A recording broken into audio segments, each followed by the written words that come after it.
It's been a short break here on Apex Racing TV for the touring car drivers, but they return here at the Silverstone circuit in the United Kingdom with a new car and a new league. Welcome to the Apex Racing League TCR Winter Series.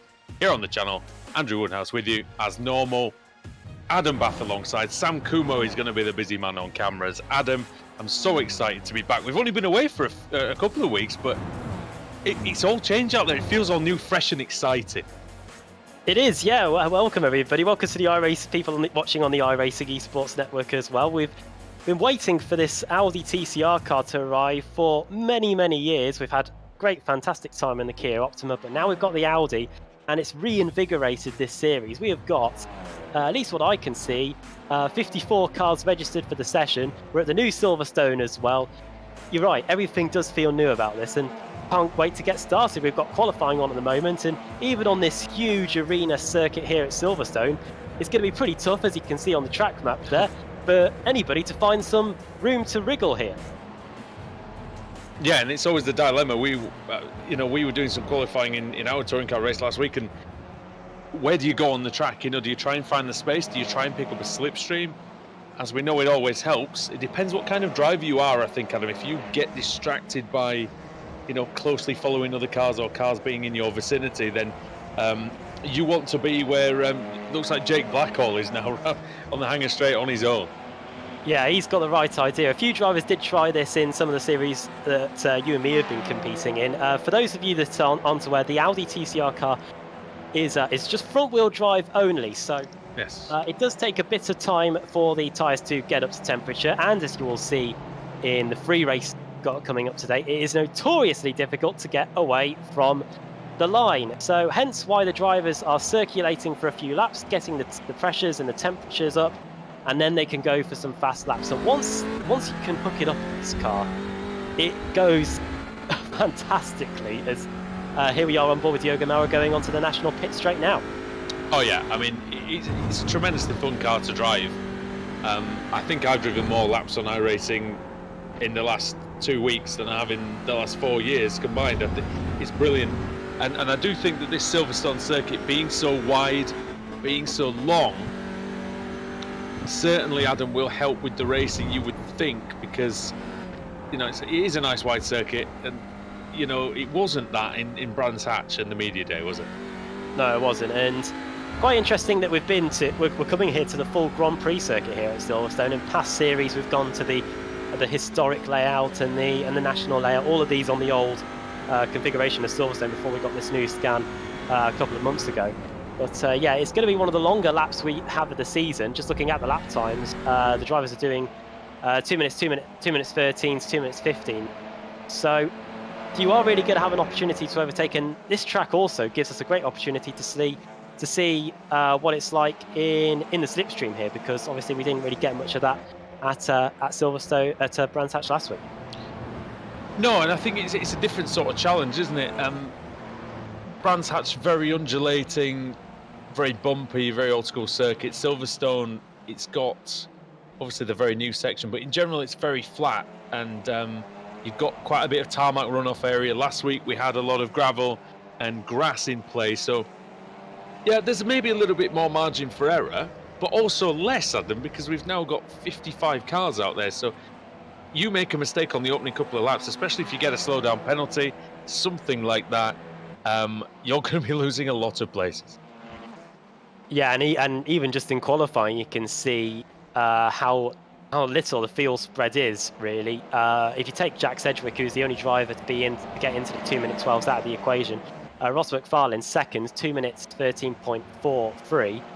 Then after that, if you go all the way down to, I'd say, 46th place Maciek Sakovic, you've got a spread of just over 2 seconds.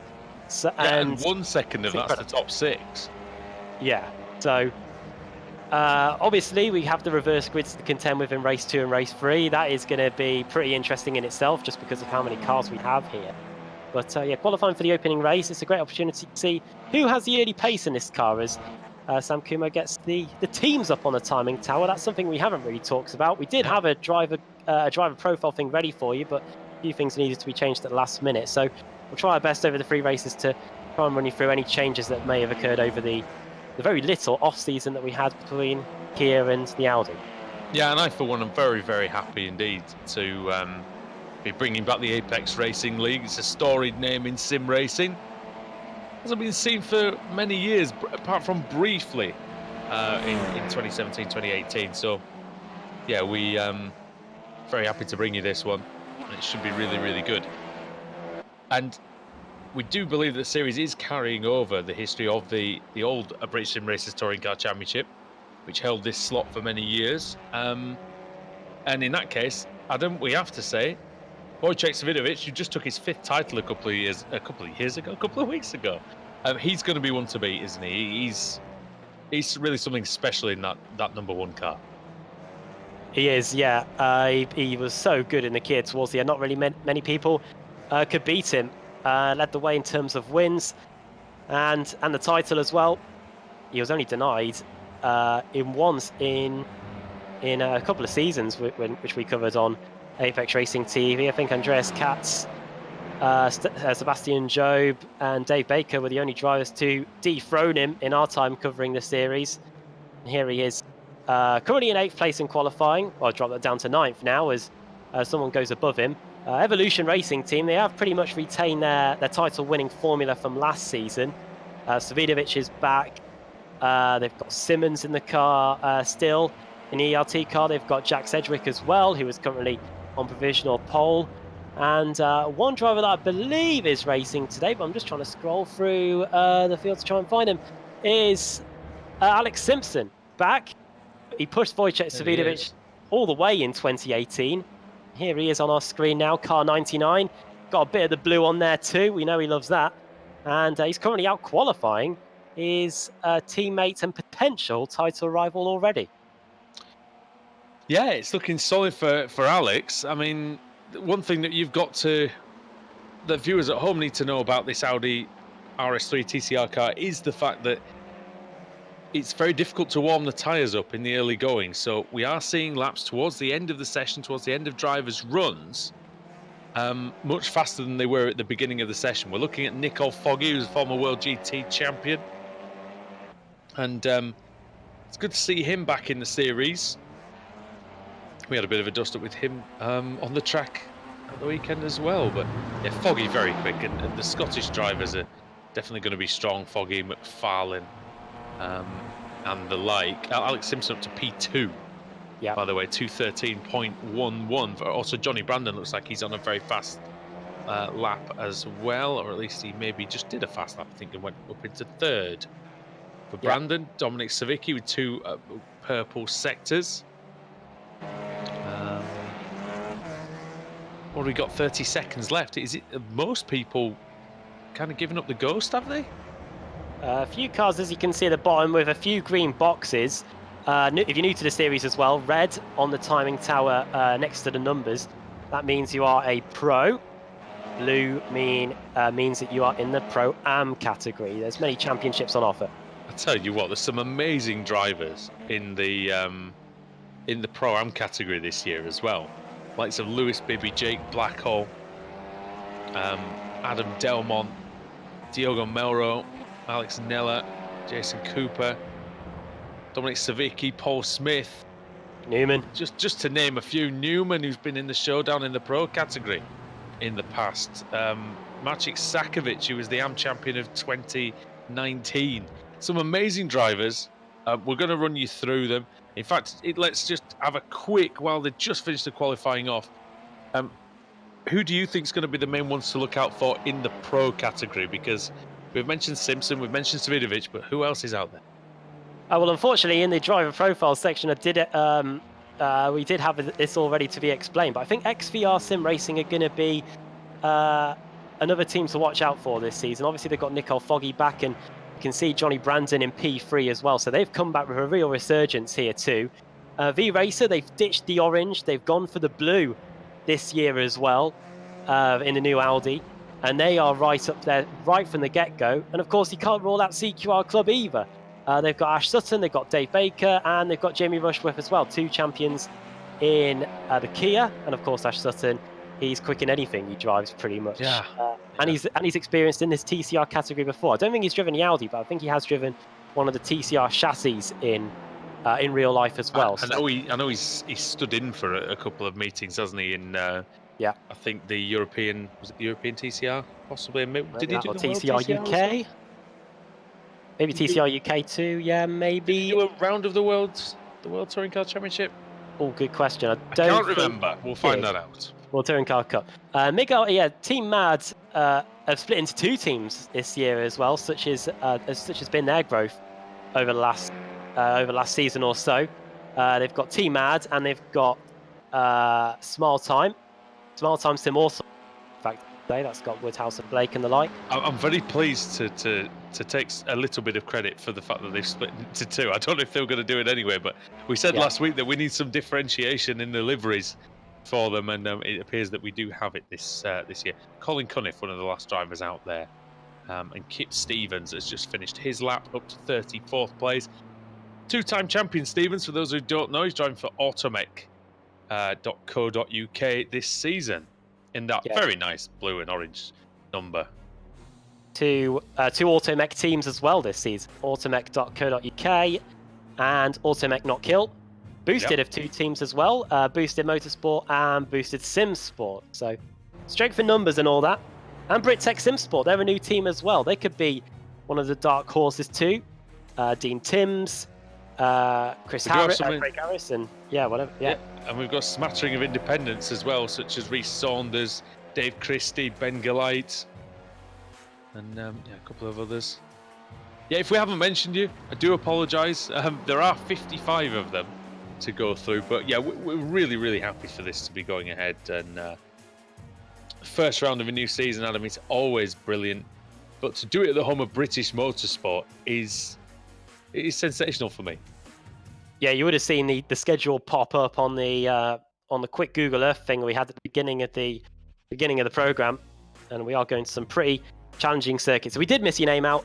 It will be in the driver profiles piece got coming up for you next week. But the starting grid is up on the screen, and I believe it's time for us to run you through it. I need to take a deep breath again, don't I? It's been a while. I was just going to mention before I let you go through this, just very, very quickly. Big thanks to iRacing, who are helping out with the prize fund as well for the series. We have to mention that. So thank you very much to the guys there. And away we go then. Yeah, Jack Sedgwick starts on pole position. It's an ERT 1-2 of Alex Simpson, just over a tenth of a second behind. Johnny Brandon in third for XVR Sim Racing team. And then it's Ross McFarlane in fourth. Nicole Foggy in fifth, Ash Sutton in sixth. Sven Glatzel, the German, starts in seventh, with Adam Hadfield eighth. Wojciech Savidovic, the reigning champion, in ninth. And Dave Baker in 10th. Chris Wood, 11th. Lewis Bibby, the highest of the Pro-Ams, in the automech.co.uk car, in 12th. And 13th is Miguel Freitas. Jake Blackhall for Knight Rider Motorsports in 14th. Christian Rose, 15th. George Simmons, thanks for the fantastic graphics, starting in 16th. Then it's Dominic Savicki, an independent. He's done pretty well in the BSR TCR on Sundays. Jeremy Rushworth starting in 18th. Jason Cooper, 19th. Dan Craft for Sim Sports Racing USA in 20th. Steve Baxter starting in 21st. And it's Adam Delmont. Alex Nello in boosted Sim Sport colours, and Diogo Melro, 2-time Club Series champion, starting in 24th. 25th is Jack McIntyre, Colin Cunniff 26th, then Chris Daines, the BritTech Sim Sport car, starting in 27th, then Jack Ashton, Paul Smith, and then Pete Harrod in 30th. 31st is David Von Breck, then we've got Ben Palmer, Michael Hall, Gibb Stevens, 2-time BSR TC champion in the Kia, 34th, and then moving on further back, we've got many more Pro-Ams. And starting towards the rear of the field, we've got Michael Blake, John Roberts, and we can't read them all out. Ben Galite starting at the back. Here we go. Well done. 5 red lights.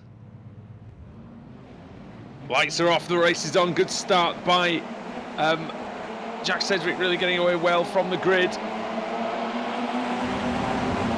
Johnny Brandon as well, taking the lead into Abbey Corner.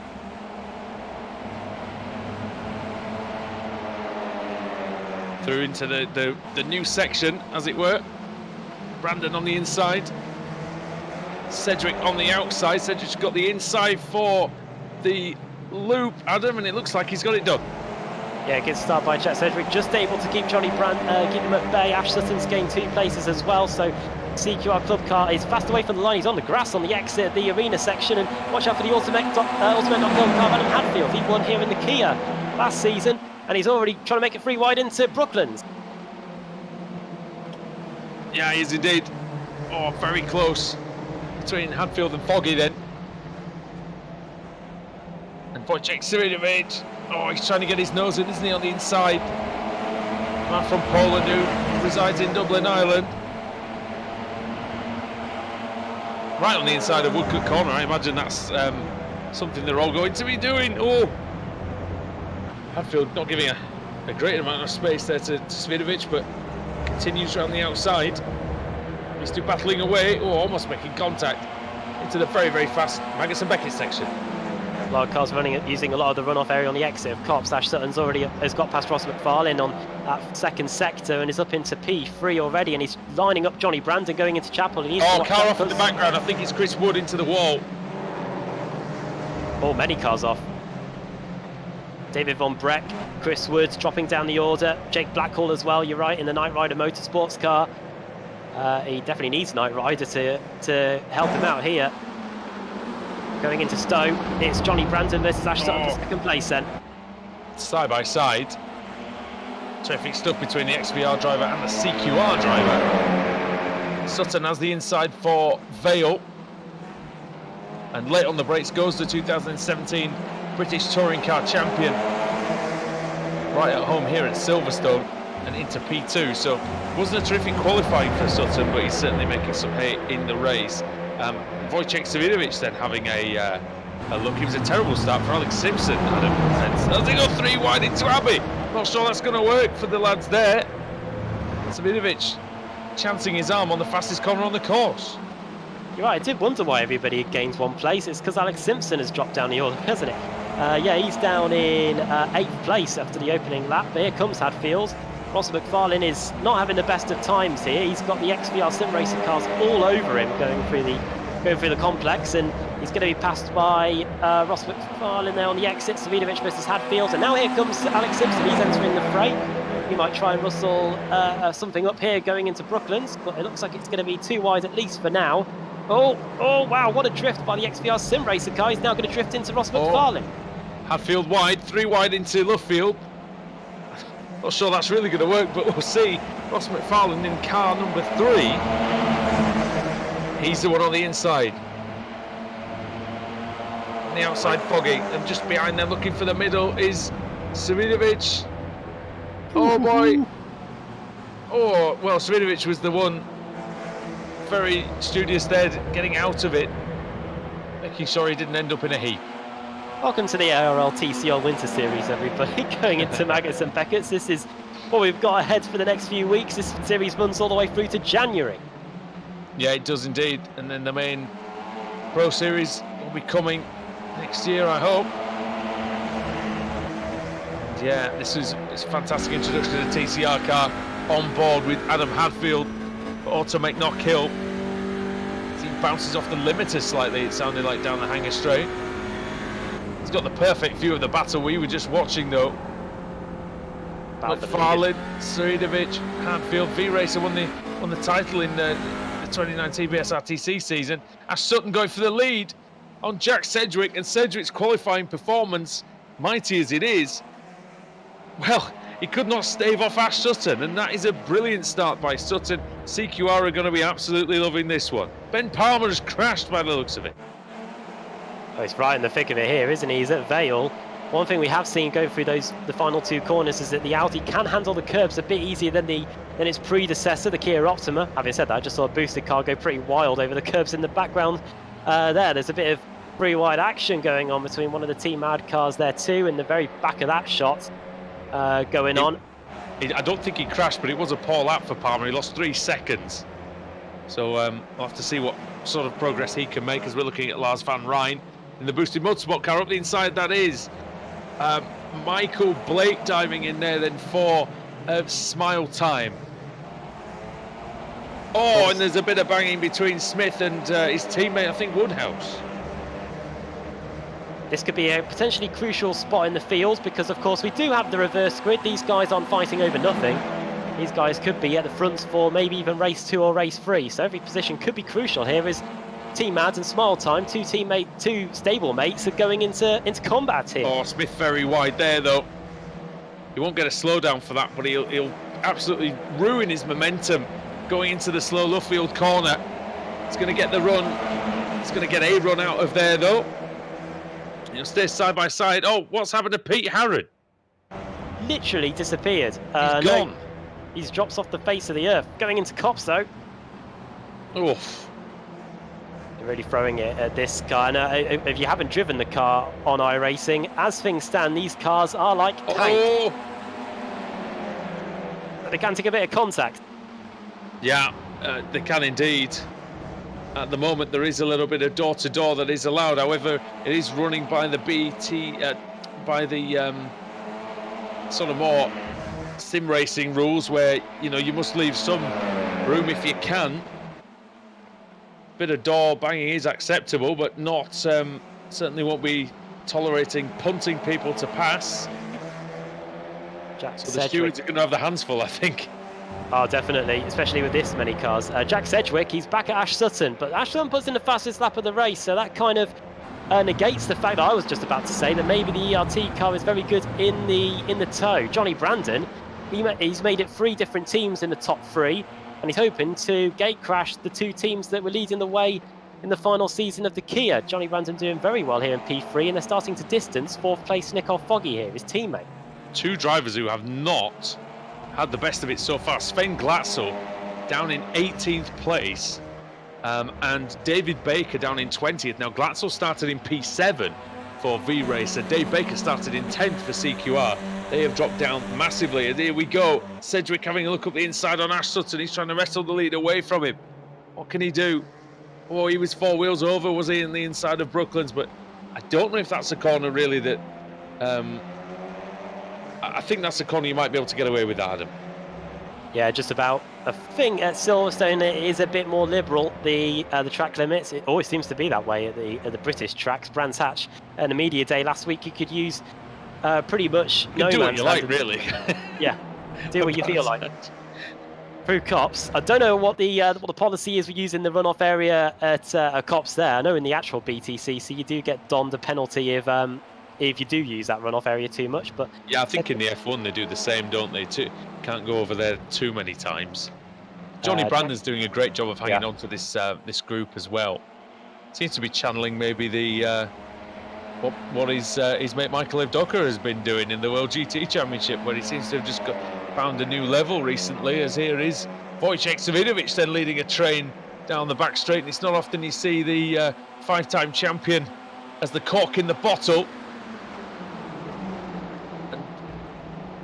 Or Adam Hadfield and Ross McFarlane are getting very, very close indeed. Alex Simpson's in there in 8th place. Hadfield switches to the outside. Simpson nudges him. Oh, that goes into a mess with McFarlane and Wojciech Savinovic getting taken out. So it was a little nudge by Simpson on Adam Hadfield. And then, yeah, that's causes the chaos.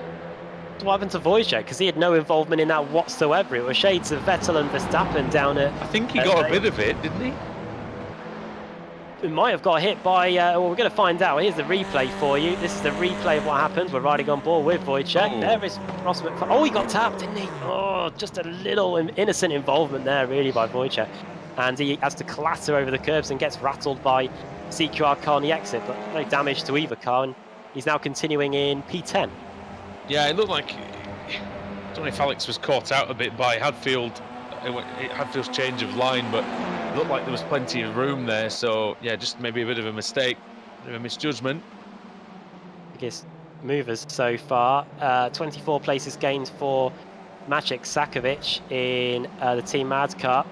He's done pretty well. He currently resides in 25th place. Oh, car's off in the gravel. We've got Wojciech off again. The reigning champion is really having his work cut out here today. Yeah, it is not going well for Wojciech Savinovic at all. He's having to now wait for everyone to go past. Alex Neller up to 11th place, however. See this battle with McIntyre. So Jack McIntyre started in 25th, and he's really made the most of other people's misfortune. But terrific start by them. Here comes Neller in the boosted car then, having a look on McIntyre. boosted Sim Sports going into Chapel now. Behind them is Stancraft in the Sim Sports Racing USA car, the regular in this series from years gone by. Also, Very welcome much back. Yeah. elevated is Nella from his starting position. First pun of the season. Simon Field is back as well. He was right up there in the early days. Here comes Nella. Yeah, where is Simon Field out there?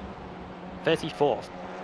Well, he's still going, and that's the main thing. And in a 55 car grid, 34th isn't too bad, especially when you've been out of it for as long as he has. This is a good battle, isn't it? Dan Craft's going to give all he's got as well at the back of this one. Oh, great Nicole run. Foggy sets the fastest lap on him, 13.3. That's the fastest lap by far. And he's only a couple of attempts away from the qualifying time set by Jack Sedgwick earlier of 2:12.9. So that is phenomenally good pace. We've seen in the numerous practice and qualifying sessions that we've done that this car just gets quicker and quicker as you go along. Alex Simpson and Lewis Bibby having a battle. See from here it is. You know, that lap time for Foggy came just as he got rid of Wojciech Savidovic effectively. So Savidovic may have been holding up the bunch by quite some distance. This is very close between Simpson and Hadfield then. Simpson and Bibby with Hadfield just in front. Alex having to get back and learn the ropes of touring car racing. He's been away. He's done a bit of GT racing, I believe, since he finished off in the Kia in 2018. Yeah, he's the man he won the iRacing Road Pro Series. Oh dear. The contact there with Bibby. He won the iRacing Road Pro Series. He's got top 10s in the iRacing World Championship Grand Prix Series when it was still a thing. So he knows his way around. He also been a World Championship driver in the what was the Blancpain GT Series. And now what was the VRS GT Series as well. That's gone by the wayside. Here comes. Yeah, surprising, really, I guess, but maybe wanting to move on to other things. Oh, look at Lewis Bibby then. And Christian Rose. Christian Rose up to 7th place. Very nice indeed. Yeah, he's come on leaps and bounds in this series in recent times, and we do see this kind of development by many of the drivers in this championship. Christian Rose doing a very good job there, and Lewis Bibby as well, top AM driver at the moment. Alex Nella in 2nd place in the Pro-Am category. He's doing pretty well too. Lewis Bibby in the top 10, and this is in race 1 as well. We usually see the Pro-Am drivers more at the front in the reverse grid races. Good to see Miguel Freitas out there, certainly. Oh, up the inside goes Hadfield on Simpson. Simpson nudges him. He maintains P5 at the moment. Nicole Foggy is up to 2nd place. He's got past Jack Sedgwick on that lap, so the XVR Sim Racer car is up into 2nd. And look at this, all of a sudden it's a 4-car scrap for the lead. What on earth is going on up there? Up the inside he sends it, nicks the postage stamp there. That was Johnny Brandon trying to get back involved. All that, Foggy's got up into P2, Adam. Sorry to butt in. Yeah.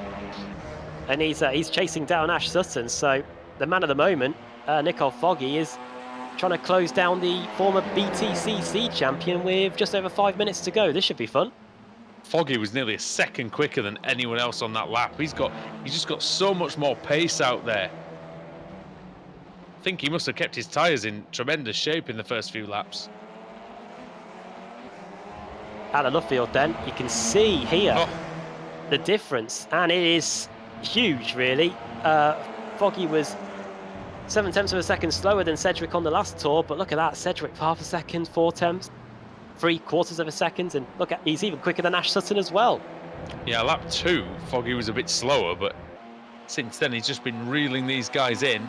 And look at that, he's right on Ash Sutton here. We do not see Sutton get absolutely monstered like he is doing by the XVR sim racing car of Nicole Foggy.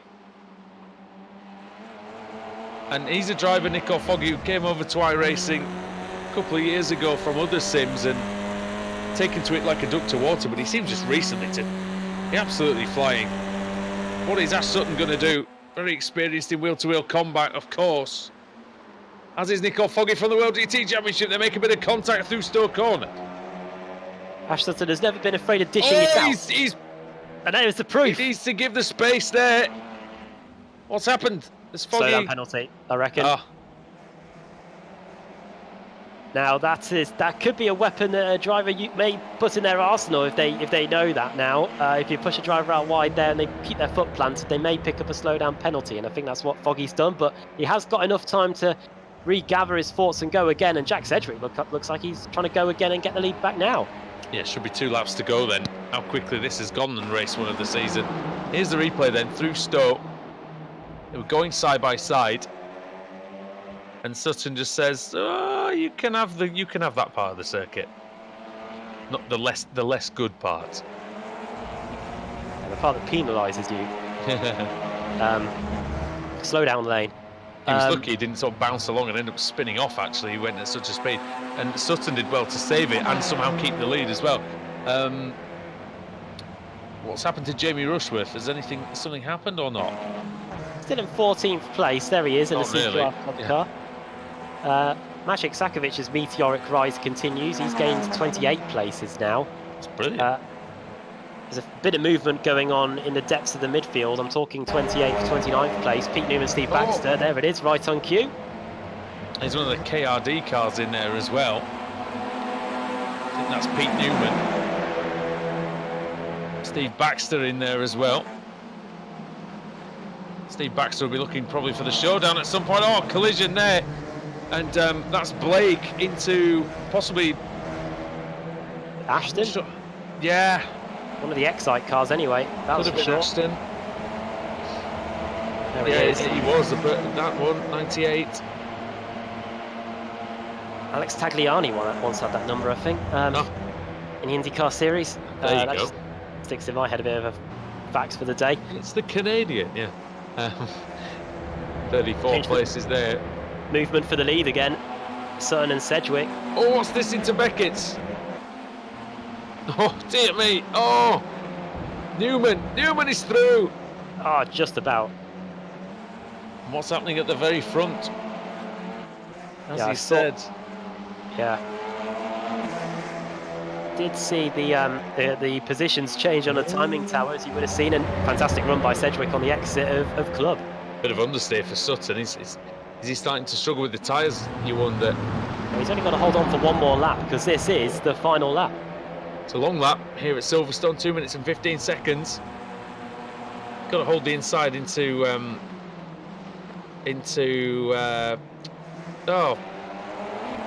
the corner's called. Never mind. Village, that was it. This is Farm, I think. That's the loop, that one. The name tree. Oh, Farm's the second corner, the left-hand. Wellington straight then. Sedgwick, he's not wasting any time. He's going to try and get the lead into Brooklands, is he? No, not yet. Where's going to be the opportunity now? Oh, Foggy! Foggy appearing from nowhere. Oh, going up the inside of Sedgwick. XVR have got the numbers advantage here, Adam. Can they conjure something? Well, if Nico Foggy wants to win this race, he's made his move at the right moment, and we're sticking with this lead battle. We're not cutting to a shot of the crowd as we go into COP. Round the outside goes Sedgwick. There's still life in those tyres. Oh, yeah. Oh, and he's trying to go. Oh, my word. Sutton's defending all the way to the white line, as he's entitled to do. Foggy having a look as Sedgwick absolutely throws it into maggots. Can't call this. Johnny Brandon could still win it. Car just dancing on the edge of adhesion for Sedgwick. He's clinging on by his fingertips. But so is Ash Sutton. Here we go then. This is the final duel in race 1. The first race ever in the Apex Racing League TCR series. This side by side for the lead into Stowe Corner. Ash Sutton, the CQR car 116 versus Jack Sedgwick, Evolution Racing Team in car 2. He's trying to go around the outside into Vale. Sutton has the high ground, and he's going to have it for club as well. It's going to be Sutton surely here. Round the final corner, Ash Sutton wins at Silverstone. He's the first ever winner in the series. He'll be delighted with that. Sedgwick, Foggy and Brandon putting up an absolutely brilliant race. 4 drivers there, Adam, who gave it absolutely everything. Wow, what a start to the season. Four wide across the line, it continues. I think 23rd, 24th might be a place, Sam, that we might need to go to in a minute. There's literally a few hundredths in it. Look at this, going into club. And it's Matt Bunn, just ahead of Adam Hedgecock. Simmons there too, in the ERT car. Look at all these guys. It's over a spot outside the top 20, but it could be crucial because these are reverse grid places. Delmont was in there as well. Goodness me. I think everyone's finished, have they? Pretty much everyone. Here comes Timms. Oh, he's nearly having a look at Ursum. On the line. Not quite. So it was Harris, wasn't it? And out of the 54 starters, I think we've had 48 finishers. I think we're just waiting for David Von Breck. Oh, here he is. It's Lorne Murray we're waiting for here. He's the last car that we need to cross the line. Yeah, I think he's had some issues, Lorne Murray, I think, in that Automech car. I tell you what, though, Adam, that was every bit as good as expected, I think, in the this ARL TCR series. And it just, you know, it just sets the stage, doesn't it, for the rest of the season, and tremendous action we're likely going to have here on the iRacing Esports Network. I think this Audi has got the perfect balance. I think we were here in the Kia Optima, there would have been slipstreaming galore down the Hanger Straight, but you saw there Ash Sutton, he puts up the perfect defensive drive, really. Jack Sedgwick and Nicole Foggy, try as they might, maybe slightly overboard on Nicole Foggy by Ash Sutton, he was able to just about keep his lead, and he has opened his account for the 2019 Winter Series. Lorne Murray, it might be 51st place for him, but if the reverse grid does go in his favour, the all-new reverse grid, he could be right at the very front of the grid for the second race. Hey, I'll tell you what, he gained a place on the last lap, did Lorne Murray? Did. I was just having a quick scroll through to see if what numbers we have for our reverse grid. I've got it on screen, in fact. So the smallest number we could have is 15, and the biggest we could have is either 4-1 or 45. So it's anything between Dave Baker in 15th place and I don't know where 4-1 was. It might be Kip Stevens. I think Kip Stevens is still going, isn't he, at some point? But yeah, there we go. Anyway. So we'll run you through the results then, and then we'll delve into the reverse grid, because I know the organisers are eager to get the second race up, and so are we. Ash Sutton wins, Jack Sedgwick second, Nicole Foggy third, Johnny Brandon in fourth, the top four separated by just half a second. I'd take that. Alex Simpson finishes in fifth place, 7.3 seconds away in the end. Then it's Adam Hadfield and Christine Rose, just 0.2 of a second separated them. Great to see an Automech Not Kill car up in the top 10 too. Great job there by Adam Hadfield. Lewis Bibby, automech.co.uk, a Pro-Am in the top 10 too. And then Miguel Freitas in 9th, I make that 0.02 of a second away from Bibby there. And Jack McIntyre in 10th. 11th for Ross McFarlane, 12th for Dan Kraft, Sim Sports Racing USA, highest of them. Jamie Rushworth in 13th, Alex Nella in 14th. Dave Baker just a couple of hundredths ahead of Sven Glatzel in 15th and 16th, respectively. Then it's the two Sim Sports Racing USA teammates of Ben Palmer and Michael Hall. 19th place for Diogo Melro. Then it's Alan McNally. Magic Sakovic, he had a fantastic drive through the field, finish in P21. Then Matt Bunn in 22nd. George Simmons, the ERT car, in 23rd. Then two Adams, Adam Hedgecock and Adam Delmont, 24th and 25th. Mark Woodhouse in 26th place. Steve Baxter, car 888, in 27th. 28th place for Pete Newman. He was just over 100th of a second ahead of John Roberts. Then Michael Blake, Jason Cooper, Simon Field on his return to the championship in 32nd. Then Jack Ashton, Chris Daines, Rob Graham, Paul Smith in 36th. I bet his stream was pretty lively.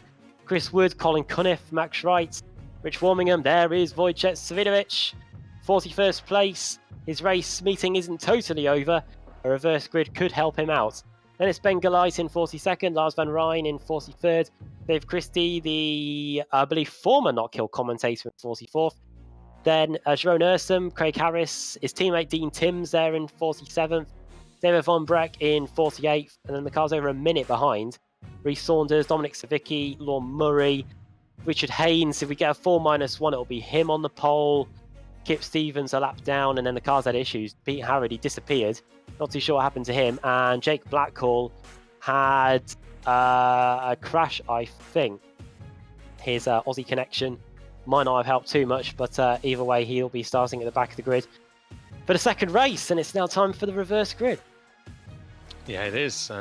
Where is it going to be? Yeah, Sam, spin the wheel. Let's see who's going to be on pole position for race 2. Yeah, so let's spin it, and well, Adam can catch a breath. Ready for the next race. It's like Gillette Soccer Saturday or something, that. Yeah, that's it. It Or red is zone. 35. 35. Now then, it's going to be Rob Graham. So the good meeting for Auto Make Not Kill looks set to continue. So it'll be the Scotsman on pole position for race 2. Join us here on the iRacing Esports Network after the break when we return with the Apex Racing League. We'll see you soon.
Growing up as a kid in Oklahoma, where I'm from, the Chili Bowl is the biggest race that we have.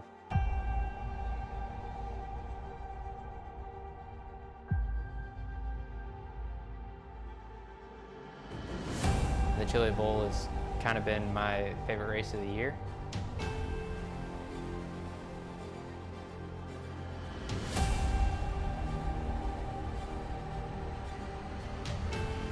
Growing up a dirt racer in Oklahoma, that's kind of the holy grail.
Coming for a splash.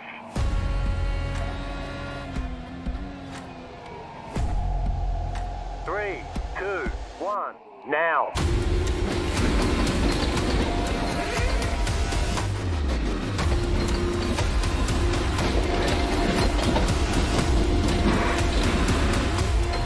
All clear, punch it.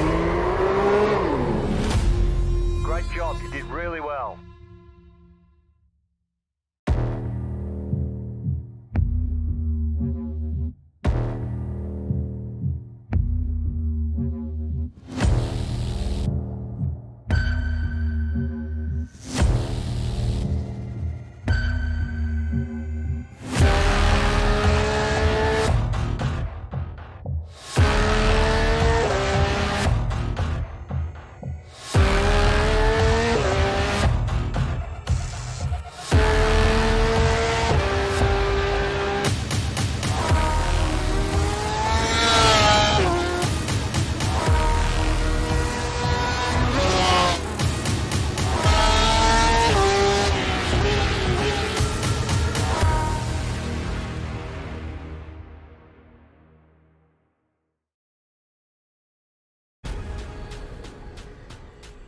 The most realistic online racing sim ever made. This is iRacing. Detailed laser scan tracks, fully dynamic real world cars, and over 50 series to choose from. 6 online world championships offering over $100,000 in annual prizes.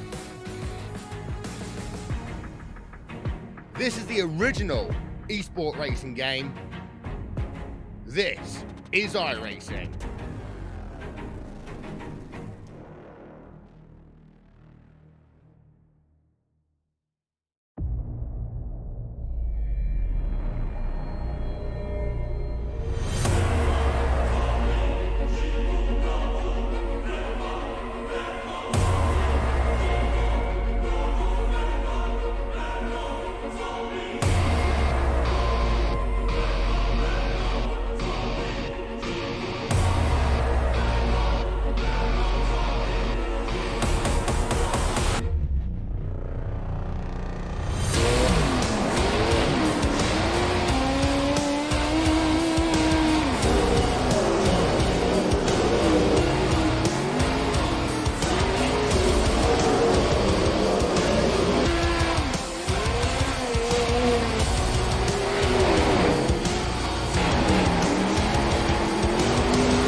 Welcome back to the Apex Racing League on the iRacing Esports Network. Andrew Woodhouse, Adam Bath, and Sam Kumo doing the cameras on this one. And Adam, race 1 was brilliant. It's some of the closest racing we've seen in a long time in the touring cars. And this one with the reverse grid, for those watching at home who have not seen one, what can they expect?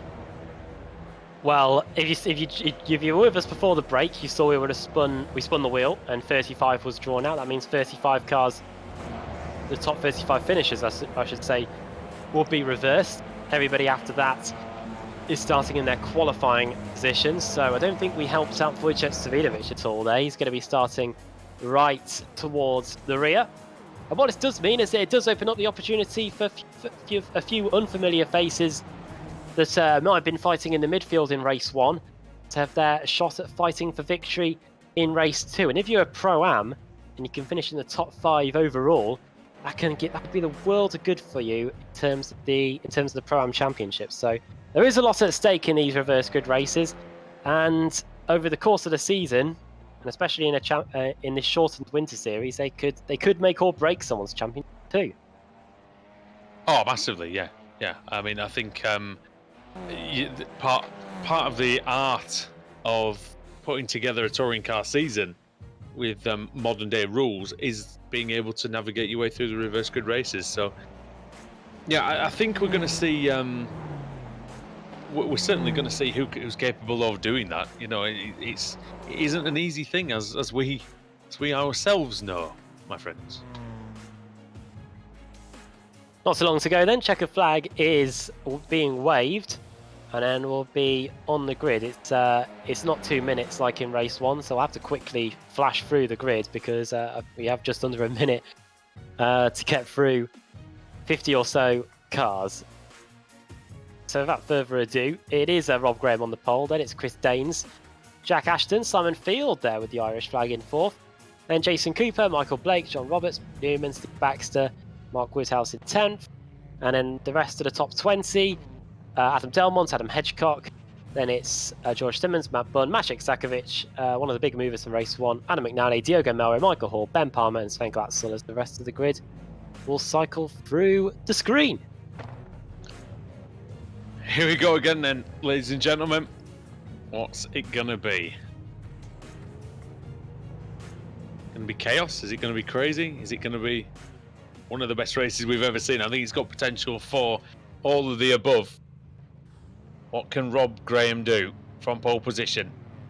Find out in a few seconds as the lights come on. Oh! And Daines has jumped the start there. Daines has jumped the start. Graham away. Daines actually somehow got a better start than Graham, even after stopping on the grid. Here we go then, into turn 1. It's a bit of madness out there at the start. Yeah, I think one of the Automet cars may have jumped the start in the midfield as well. This might have been that start in second gear tactic that you tried the other day. Oh, a few cars have gone wide going into the complex. That's Michael Blake in all sorts of trouble. He's managed to just about carry on, but look at this, it's 3-4 wide in a few places. Spinner! Ball panel. That's Blake, I think. Nice Blake, yeah, and he spun it again in the gravel. A couple of cars going wide at Aintree. That's him down the order. Jack Ashton in 3rd place, you can see him here. Where's Chris Daines gone? Oh, phew, he's back. Oh, he's back again. But he will almost certainly have to serve a penalty for jumping the start. Who knows? Oh, I wonder if he's got away with it. Simon Field going into the back of Stephen Baxter, it looked like. When it comes to jumping the start, once you've done it, you may as well go because you just wasted your time, I guess. But it's cruel for him because he had a good chance in this race, but he's going to have to come down the pit lane as we go through cops. Yeah, it might be a stop and go penalty. Oh, we're almost 3 wide. Entering one of the fastest parts of the circuit. Simon Field and Jason Cooper showing us how it's done. So hanging straight then for the first time. It's pretty orderly here so far. Best start by quite a bit has been by Ross McFarlane, Ash Sutton and Wojciech Savidovic. They've all gained at least 10 places in the early going. A bit of slipstream going on down the backstretch. Oh! And that was Palmer, I think, trying to get across the front of McFarlane and stop him from taking the advantage into Stowe. He's just about done it. Goes Danes. It is a relatively short pit lane here, so that should work in his favour. Isn't it a slow speed limit though? You might be right there. That's what F1 enforced, isn't it, to stop? In F1 it's a very long pit lane loss because of the speed limit. Looking here, Adam Hedgecock versus Maciej Sakovic. Sakovic gained a lot of places in race 1. He's trying to do the same here in race 2 at the end of the opening lap. He is indeed. Wow! Oh, past Palmer. Palmer diving up the inside. Bit of contact with... It's brilliant, isn't it? I'm just laughing because of how mental it is. Would not like to be in the middle of that. I think it's 4 wide, and I think they actually can barely get away from each other through Aintree. Oh, and closer than the horses in the Grand National, I think, at Aintree. Oh, 6 wide, I think that was at one point. Bloody hell. Go. Calm down, guys. Going into Brooklands. I don't think I've ever seen that on a road course race in iRacing. I don't think, the spotter must have just been totally confused. The spotter would have just been on the floor with his Mountain Dew. Oh, there goes Simpson and Hadfield and Delmont and... Oh, did Wojciech Swinovich get some of that as well? I'm not sure. One of the Excite cars is definitely off. That's 5:03. That was Adam Delmont. Adam Hadfield, one of the strong performers for race 1, also in strife. He's getting passed on the grass by one of his teammates there, Lewis Bibby, I think. Brilliant stuff. My Bibby. That was sensational. Really, really sensational. And actually, it was after all that there was a little collision. But in general, Jack McIntyre with what's probably going to be terminal damage to that Audi RS3. Oh! Slowdown penalty for his teammate too. Many slowdown penalties. That's an ERT car going slow as well. That's Wojciech Swinovich. Many cars having slowdowns. Another ERT car. That's Jack Sedgwick. I think Swinovich might have got a bit of that accident with Simpson. I'm not sure.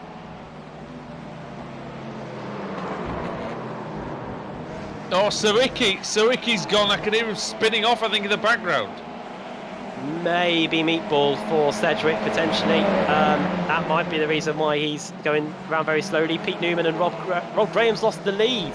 Oh, Van Rijn!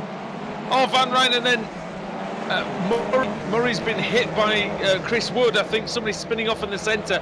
4 wide through Club. Just your casual 4 wide there. Here is the battle for the lead. It was Rob Graham at the front. He is not in the lead anymore. It's Jack Ashton leading the way, then it's Steve Baxter. And Graham could be in danger of dropping out of the top 3 because here comes Pete Newman in the KRM car. Yeah. See what they... Oh, what a run. Oh, yeah. The Automate car on the inside. Cooper. Oh! Oh, and dear. that's Graham hitting the KRD car of Newman. Oh, and Simmons bashing away with Graham. And this is what happens with the Audi, Adam, because it's a bit slower in a straight line. It seems to me that the action all condenses when someone has a mistake. Oh, big one through Woodcourt, and that's Rob Graham again. Rob Graham, well, he's like a pinball in there. And round the outside in Cops Corner goes, I think that's Ross McFarlane going round the outside of Jamie Rushworth. That was a mighty piece of driving from McFarlane. Yeah, it's not been the best lap for Rob Graham, has it? He's down to 14th place and it's all kicking off in front. Slow down for Hedgecock, that's why it's all bunched up again. Team Mad car off as well. That was Maciej Sakovic. He's going to rejoin somewhere, but he will have a slowdown penalty. He was P8, Maciej Sakovic. Man who just a couple of weeks ago took the AM category. This is the replay. We're on board with Graham. I think he tries to just come across maybe on, I don't know who that was, car 24. Simon Field was the one who I think took a bit of the brunt of that. Fight for the lead is back on. It's Steve Baxter. It was... Oh! That is Baxter through into the lead then. Jack Ashton down to second, and V-Racer will be wanting to keep Apex honest. I think V-Racer took the team's championship last season, so they'll be wanting to retain that, and So far, so very good as neither. Yeah, and fastest lap for Steve Baxter as well. So absolutely flying there for the man who a couple of seasons ago, halfway through the regular season, was leading the way in the Drivers' Championship.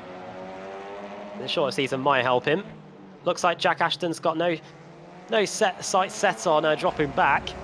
And if he's in the tow, he might just have a good chance of sticking with him. Of course, on the timing tower, you can see red and blue. Also on the windscreen strips as well. You can differentiate by who is pro and who is am by the block of colour there. You can see a lot of red and a bit of blue as well. I think that's what it looks like anyway. I think the paint's maybe a little bit right. Sure. Forget that, actually. Might be wrong. No, I think... well, at least on my screen, I know they're not all correct, but trying our best there. But yeah, Baxter leads, Ashton second, Cooper third, so Pro-Am second and third. Newman in fourth, Simmons in fourth, and then Newman in fifth, another Pro-Am. Ash Sutton is sixth, by the way. Look 29 at the headwind. Yeah. He is Captain Marvel, isn't he? Many drivers have gained similar places. Pete Harrod's in 30th place. He started pretty much at the back and has gained 24 places thus far. Richard Haynes, credit to him in the Brits Extreme Sport car, he's gained 24 places too. So these guys are right in the thick of the action. And look at this, free wide going into Maggots nearly. This is Richard Haynes going into battle with Sven Glatzel. I think Haynes was reasonably high up in race one, and I think he had a crash or something which put him a bit further down the order. Yeah, he's really giving Sven Glatzel a hard time. And Sven Glatzel is one of the fastest drivers in the series, so yeah, looking good for BritTech. New team to the series. A good job in the World GT Championship, which has a similar format to this, a whole lot of sprint races and GT cars. They can't pick cars up on Sunday nights as well, haven't they? Indeed, yeah, they are in our BSR TCR series. Look at this. Great camera shot there. Looking at the rear of the Audi. Oh, as he clobbers the curb from Haynes. And Harrod gives him a nudge. Oh, is he going to sneak up the inside in the second part club corner? I think he is. So they go down the straight with just inches between them. Oh, and he stays ahead, does Haynes. So good straight line speed in the BritTech car, Adam, because he did not have the line there.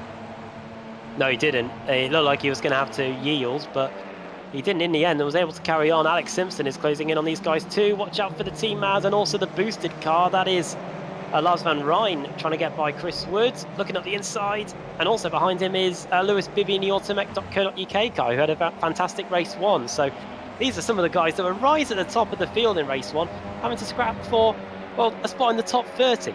It's amazing, isn't it? This is what I love about the ARL TCR series.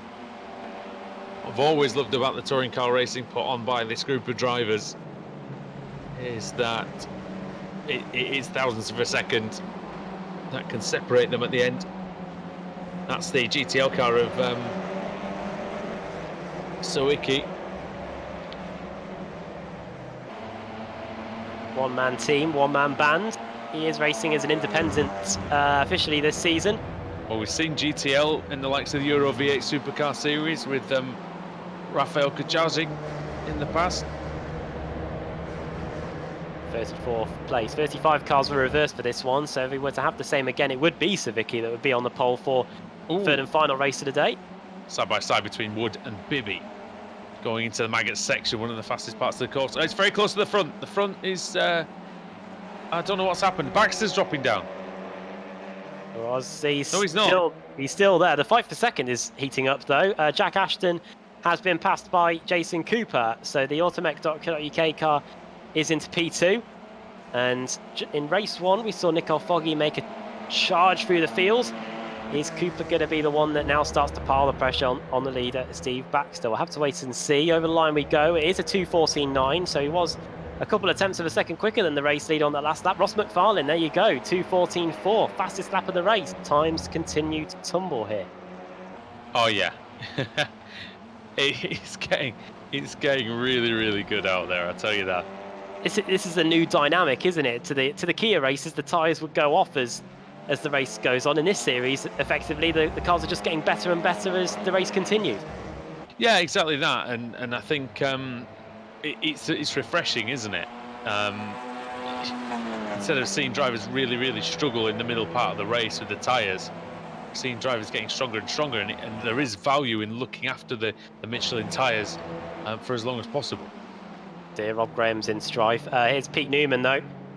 Ross McFarlane, Newman, Simmons and Sutton.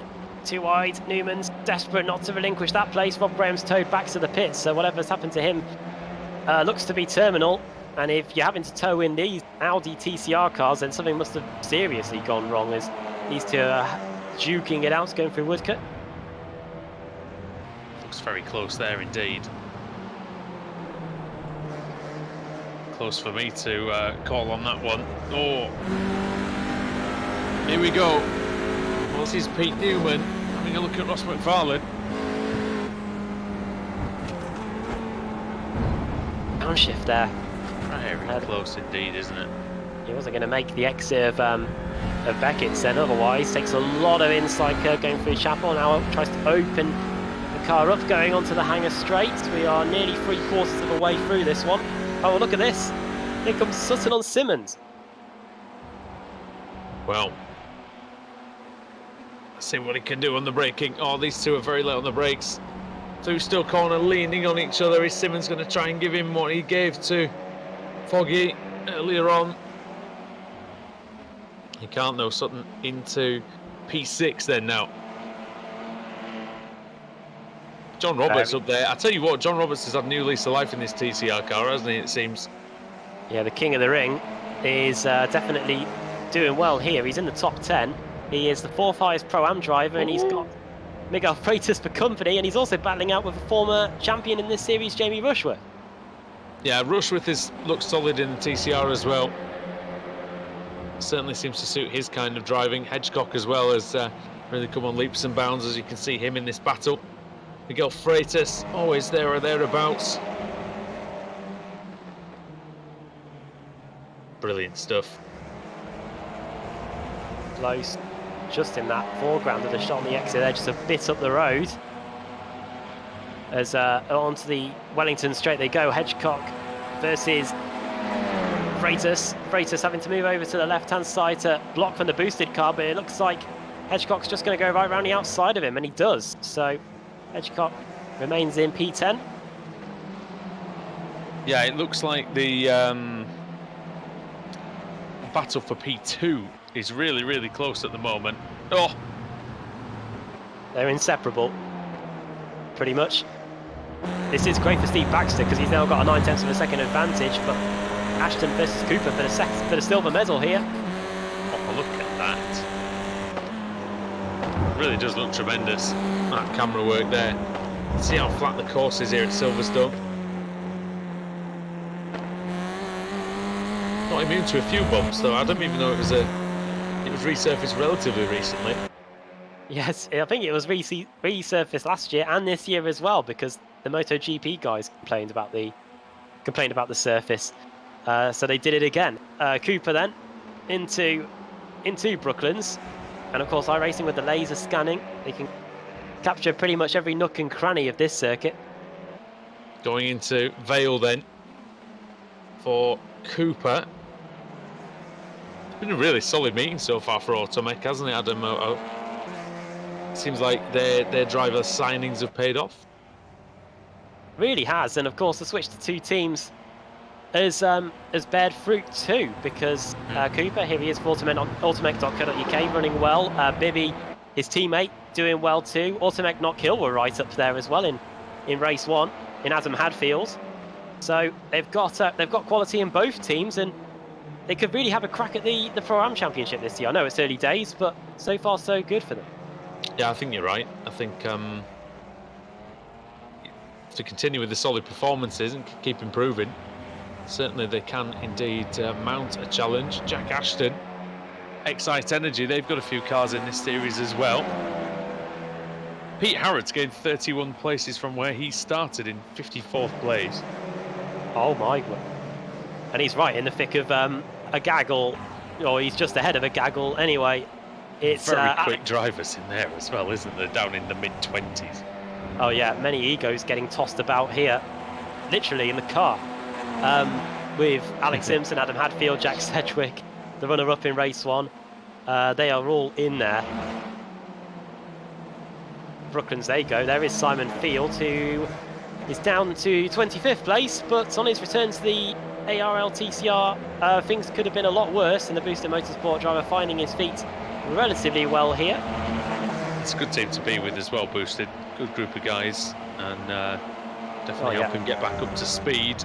This is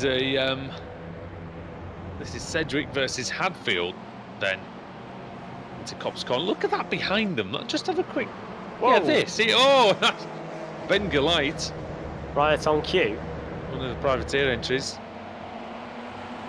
And who's that? That is just in front of him. That's Lewis. That is Johnny Brandon versus David von Breck, isn't it? Oh, Bibby turns in. Makes contact with Galite. Oh, and there's the there's more contact. That's Matt Bunn. Sorry, Lord Murray, I think. Sorry, Adam. Yeah, I was going to say that's one of the Autovet cars tripping over his teammate, really, and that's just exasperated things. Look how close these guys are, flying formation as we start the final lap. And Wojciech Savidovic in there as well. Down in 37th place. Who's that flying up the inside? Oh, a bit late in the day there. Chris Danes. Not really surprised about him flying up the inside there. Then it worked though, didn't he? No quarter given at all from Danes. Ever, really. And that shows again. He's not helping. What's happened there? I was just about to say he's not having the best of connections here, and I think he's entered the 4th dimension as they come across the line. 3 wide, final lap. He's in the multiverse of the ARL TCR. Wojciech Savidovic gains a place there as well. Very, very close, it looks like, for 4th and 5th. Possibly, is it? Second and third. Second and third, yes. It's all about Cooper v Ashton. I don't know what's going on with that, but yeah. Second and third, Cooper versus Ashton. Probably the final lap, Adam, and in fact, it will be the final lap, let's face it. But what a drive by Jason Cooper it's been. Yeah, also and Jack Ashton. Yeah, both of them on to get very strong results. Both Pro-Am drivers as well. We said just before, when we were running through the reverse grid format, it's great for these guys because it means they get a shot at some very, very good points, and they're going to finish on the overall podium as long as they don't take each other out in the closing stages. And they've left behind a swarm of Audis, because literally on our timing screen it's just a sea of yellow and red for all the intervals. Don't underestimate the power of clear air in one of these races as well. As into Stowe Corner then on the final lap. Is Jack Ashton going to have a go? I don't think he is. I think we need to go to the front because Stephen Baxter, Adam, he's coming through Vale and he's going to take the win. Here he is. V-Racer, teams champions last season. It was a race victory for CQR in race 1, but they're going to get a win on the board here in race 2 through the final corner. Stephen Baxter comes across, wins race 2 here at Silverstone, gets his campaign off to a terrific start. Cooper, Ashton and McFarlane. Ross McFarlane gained over 2 seconds on that final lap. V-Racer look like they've got a very, very strong car later on in the race. Look at this. Wow, here we go over the line, and it's going to be Colin Cunniff just heading home Adam Hedgecock and Jack McIntyre. I've seen Colin Cunniff back as well. We haven't seen him for a while. Oh, car off. That's 77. That's Lars Danes Van again. Oh wow, Danes is... Danes, Ursum and Murray. Get past Chris Danes if you dare. Going 3 wide. Dear me, wow. Kip Stevens, 39th, the pro driver. Wojciech Savidovic and Matt Bunn were separated by mere thousandths, it looks like. I think Van Ryan was off on the last lap, Adam, and because he posted a 2:29. Yeah, you saw him just on the exit. In the background of the shot going into Vale, we saw the boosted car, the boosted SimSport car off in Vale just before we saw the Chris Danes battle come to the line. But here is Steve Baxter. I will say for Danes, by the way, Adam, it wasn't bad for him considering he jumped the start and he had to come in and serve a penalty. No, definitely not. 36th place, gaining. I've seen worse. Well, yeah, I think we only had a few cars fail to finish, and I know I won't bring up BSR TCR from Sunday, but the jump start there, but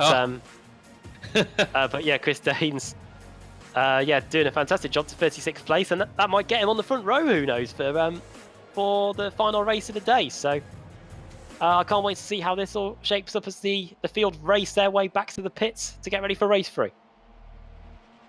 Yeah, indeed, and I think we are waiting for one person to finish, aren't we? I think we are. Yeah. Oh, no, they're not. We're all finished now. Here we go then. Race results on your screen now. Here we go. It was half a second covering the top 4 at the end of race 1. A bit bigger now. 2.5 seconds covering the top 4. It is Steve Baxter that wins. Fantastic drives, though, by Jason Cooper and Jack Ashton, though, to be on the podium despite their Pro-Am class standing. Ross McFarlane in 4th, ahead of Ash Sutton in 5th. I can tell you that he gained 30 places to get up to 5th, Ash Sutton, after winning the opening race. 2 top 5s for him so far.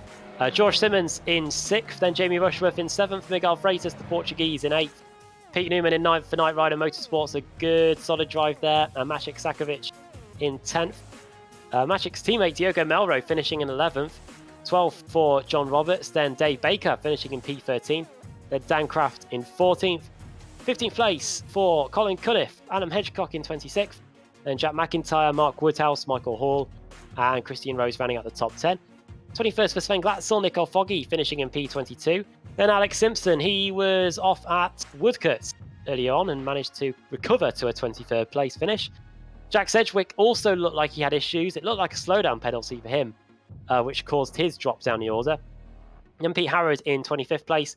Adam Hadfield, one of the top 10 finishers in race 1, finishing in 26th. Chris Wood, then Johnny Brandon, Simon Field finishing in 29th place with his teammate David Von Breck in 30th. Lewis Bibby, 31st, 32nd for Matt Bunn.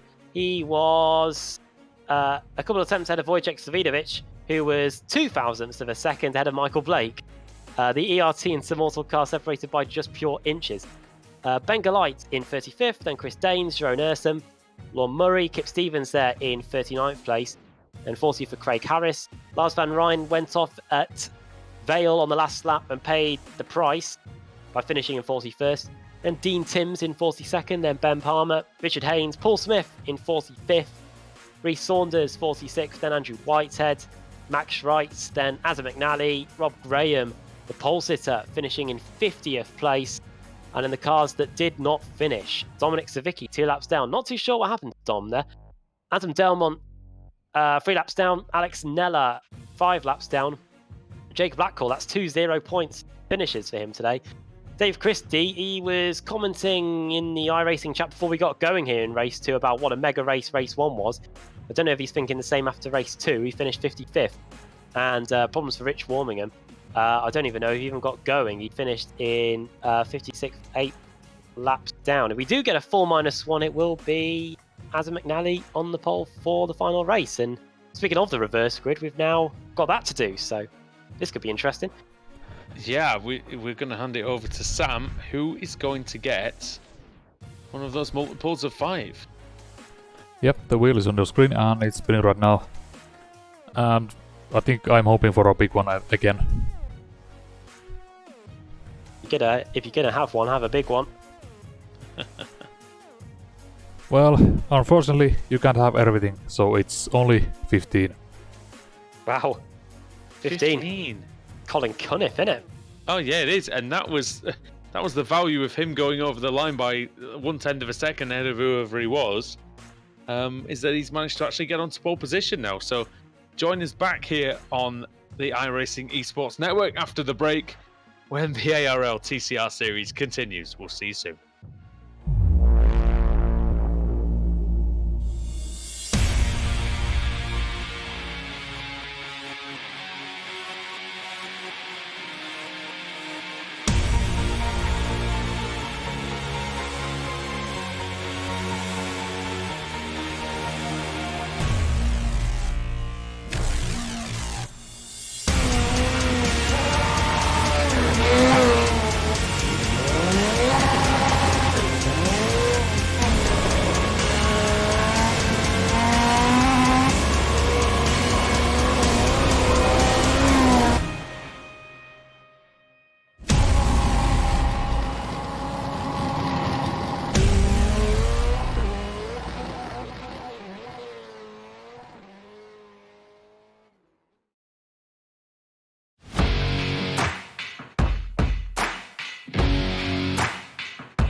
Growing up as a kid in Oklahoma, where I'm from, the Chili Bowl is the biggest race that we have.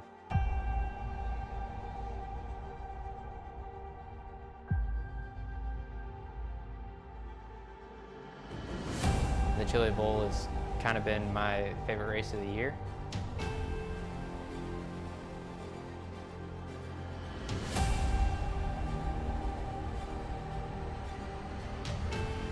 Growing up a dirt racer in Oklahoma, that's kind of the holy grail.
Coming for a splash.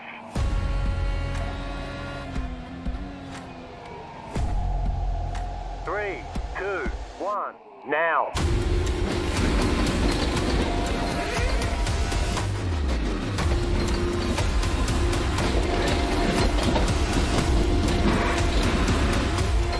All clear. Punch it. Great job. You did really well.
Welcome back to the ARL TCR series at Silverstone circuit in the United Kingdom. Andrew Woodhouse, Adam Bath, Sam Kumo is doing the cameras again.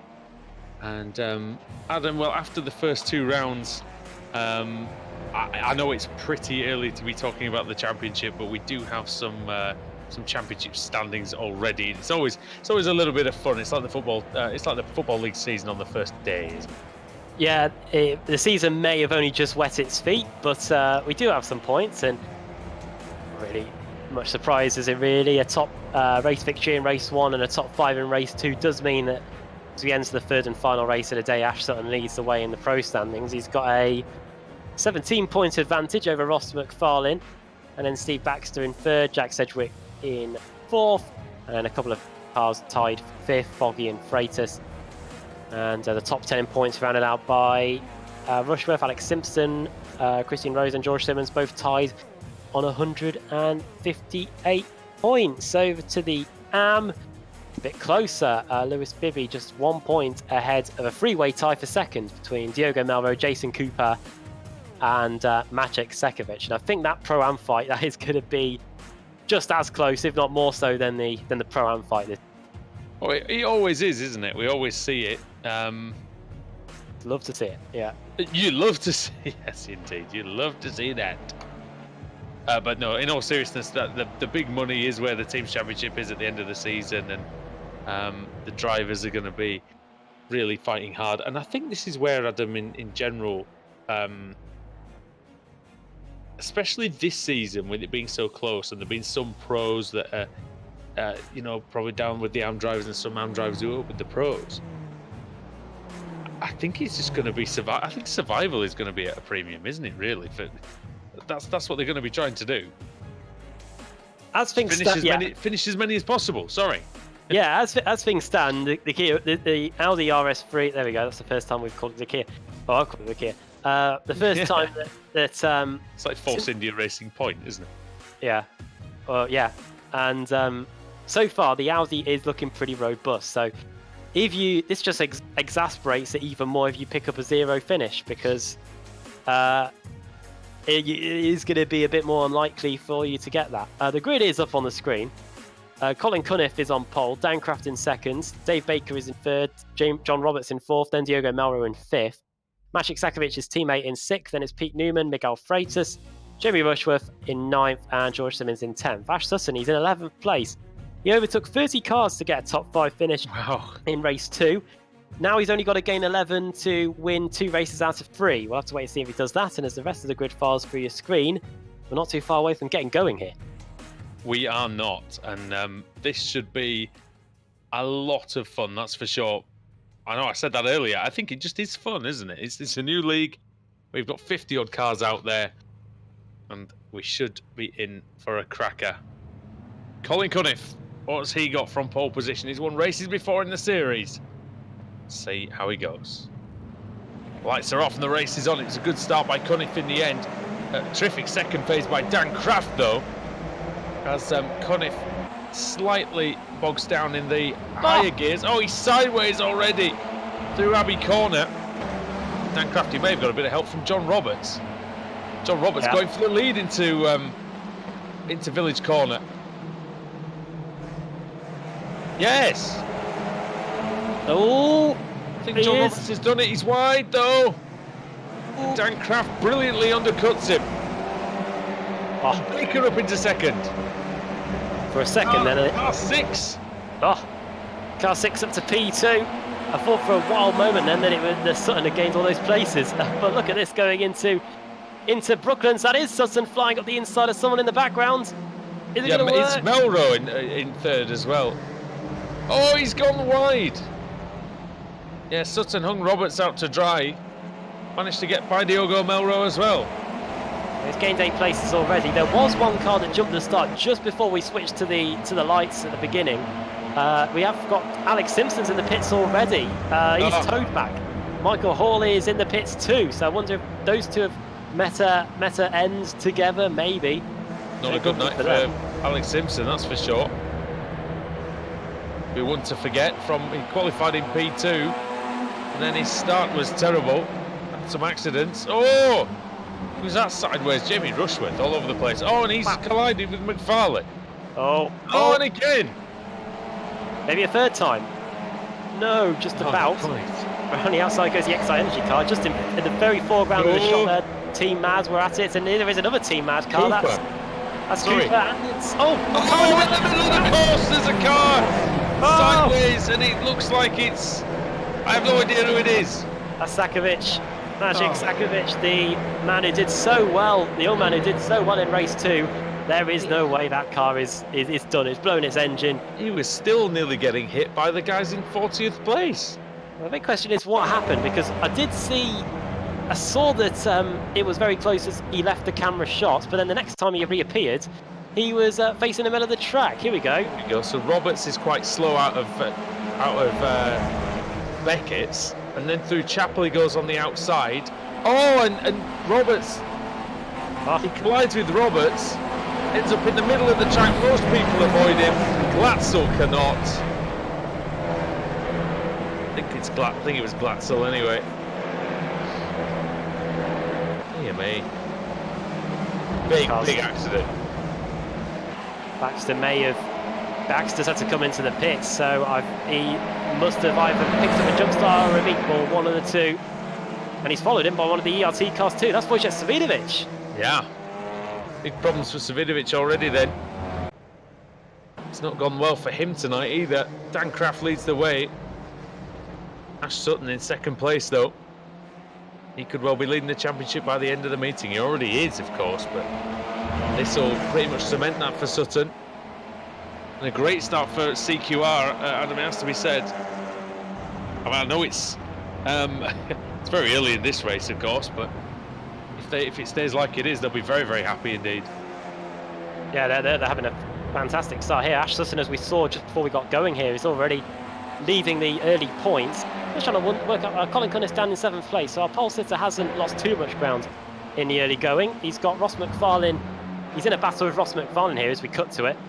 Simmons and Ashton aren't too far away either as we go through Maggots and Beckett's, but yeah, CQR and Sutton having a fantastic start, and Sutton's obviously got the results on the board for himself, but now he's got Dave Baker and oh no, slowdown penalty. Curse of the commentator, Ash Sutton down the order, down to 12th place. Well, there you go. That has completely shot the fox for Ash Sutton, hasn't it? Although he's only down to 12th, he's managed to get. We saw where Sakovic crashed, that it's made a big gap in the field, and Sutton's managed to slot in front of there. This is Hedgecock and Newman battling it out, with Adam Hadfield just behind them, and he's having a look into Vale. He goes a bit deep, somewhat leaning on Jack Sedgwick. McFarlane sets the fastest lap, 2:14.3, so very good for him. Ash Sutton lost 7 seconds, but he is still going in 11th place. Nicole Foggy here, we saw how much pace he had in race 1, Adam. Can he unleash that scary speed in the XVR car? He does have some damage though. On the inside goes the Automet car as well, just in front of him. He might be able to gain some place. These two start coming to blows. It's Adam Hedgecock, the winner of race 2 in the Kia in 2019. He's trying to get by Newman, who finished in 9th in race 2. And now here comes Sedgwick onto the Wellington straight. It's not been the best night for his team. It's not been the best race 3 for his teammates. Sedgwick, Baker for the lead. Dave Baker then, round the outside, and the season 7 champion in the BSRTC back in 2014. 2015, maybe. Yeah, through into the lead. Brilliant for him, and he doesn't often take race victories. He's just super consistent. I remember, I think he took his season 7 title in 2014/15, winning just the one race. So yeah, he'll be hoping he can hang on to it. Ash Sutton's demise is Dave Baker's gain, very much so here in the early go. He did the Matt Kenseth special, didn't he? Oh, in 2003, yes. Yes. And the Keke Rosberg special as well, if you want to use that as well. Either way, they all got a bit of the bubbly at the end. Oh, someone else who might be getting a little bit of the bubbly is it's Melrose. He's in 3rd place. He'll like that. He'll enjoy that. Yeah, he does enjoy that. I've been told. We haven't had the privilege of saying that on the broadcast in recent times, but here he is. He's got the pink wheels as well, or magenta. Those are pretty good as well. Yeah. Going into on the inside. Oh, he's having a look. Ross McFarlane. Melrose goes a little bit sideways on the way in. Got a good exit though. I'll tell you what, he's a Pro-Am driver, is Diogo Melrose, but really what is a Pro-Am driver these days? You've got the likes of he and Ashton, Cooper, Newman, Hedgecock, Woodhouse and Van Ryn. Excellent Pro-Am field this year, Adam. By far, I think the best one we've ever had. Oh, it just gets more and more competitive, and I think we are going to see probably one of the closest so far. We've seen that in the early standings, just 1 point covering 1st and 2nd place. Into the pits there, Dave Christie. So race 3 hasn't. It just when it looked like the race 3 was going to improve for him, it looks like the Independent has had to bring it into the pit lane. A lot of cars have either been in the pits or are in the pits. You know that the series is good though, Adam, when you've got race winners and former champions of other series in its lower category. Yeah. Oh yeah, Diogo Melro is a 2-time Club Series champion in the Kia. Very nearly won the World Series as well, another Kia Series that ran on a Saturday for a few series. I remember his title coming unstuck. I was in that race. Yeah, I mean, you didn't really know what it was, but it did cross your mind that it was something very important for the championship. Okay. Yeah. Now, yes. the train was delayed. However, this train now involves Simmons, Ashton, Rushworth, Sutton, and McIntyre. Yeah, we've seen it all tonight. We even saw a Wojciech train, which is something that I don't think we've ever seen. We saw that in race 1, the reigning champion holding a few people up. Ash Sutton I don't think I've ever used the phrase Wojciech Savinovic is holding everybody up, but we did earlier on. Ash Sutton is just gaining onto the back of this, latching onto the back of this train now. He set a purple lap time on the last lap, and there is a bit too wide going on for second. Yeah, this is a good one for Jason Cooper. Oh yeah, here we go then. Melro and McFarlane through Stowe Corner. Looks like McFarlane's got the better of the Portuguese, so through goes the V-Racer car. Reigning team's champion, as you mentioned earlier on, his V-Racer. So, oh, bash! Melro really took flight over the curb there. It was a quick line, though. He managed to get some good traction off it. And here comes Sutton again then. It's all closed up, hasn't it, Adam? It's basically one big train for the top 10 now. Sutton's 7/10 of a second quicker than the race leader. We've still got half the race still to go, so if he continues at that rate and trying to do some quick maths to see whether he can gain the places. Here he goes. It's gonna be a move on Cooper. And through. Yeah, it's nicely done. Are we going to see the Ultimate car shoot up back the inside? No. But next up for Sutton is his CQR Club teammate Jamie Rushworth. Ash Sutton was in the thick of it at Knock Hill this past weekend. Oh yeah. Hashtag been in the thick of it all season. Hashtag scan Knock Hill iRacing. Oh yeah. We are on the iRacing Esports Network tonight for the Apex Racing League TCR Winter Series, the return of the Apex Racing League after many years. Andrew Woodhouse, Adam Bath, and myself, a former Apex Racing League driver, and Adam Bath has won races in the Kia Club Series and IMSA Series as well. And Sam Kumo, who's a former iRacing IndyCar champion, is doing our cameras today. So we've got a glued up bunch. Yeah, well, you think so, wouldn't you? So we've won official series races in the car. Granted, it may not be at the top of iRacing, but we can say we have won races in the car since it's come onto iRacing. Yeah, we know what that's about. We know what it takes. We need to try and translate that to some results on the Sundays, mate. But I'm sure we will do that indeed. And someone who always gets results on Sunday, Ash Sutton. Adam Hadfield going off at Beckett's. Going again. Oh, and look at this. This is the fight for second place. Dave Baker's not been able to escape, and now he's feeling the pressure because the fight for second place is coming to his back door. Yeah, that's it. The Sim Sports Racing USA car, Dan Kraft, under pressure from McFarlane. Ross trying to go around the outside at Club Corner. Can go too wide through there. You can go too wide through much of the Silverstone circuit, actually, as we've seen in the past. But we can see, Adam, I think that people are getting better runs on each other in the Audi, aren't they, than they were in the Kia. It's making overtaking opportunities in a lot of different places. It really is. And as up the inside there, nearly went down Kraft. There's the pole sitter in there in that shot as well, Colin Cunniff. Oh yeah, he's collided with Melro. He's just hit Diogo Melro. As round the outside goes. Wow, what a move! Colin Cunniff, if he gets that done, that will be a contender for move of the night. Watch out for 63 Simmons, yes. And Jack Ashton just behind them as well, and Ash Sutton. He can see all this going on. Oh, nudgy through Brooklands, Cunniff and Kraft. This is brilliant stuff, it really is. Yeah, we got a bunch this of is the sort of race where our commentary just consists of calling out names one by one. That's how close to the race it is. It's just a ton of onomatopoeia, I think, at some point, as they go across the national straight. Yeah. Bosh and crash and round the outside goes. That's a good move. That is good by Dan Craft. That's the Sim Sports Racing USA car up to 6th place. Or at least, I think it's maintaining 6th place, isn't it, actually, Yeah. Adam? Because he was near the front, wasn't he?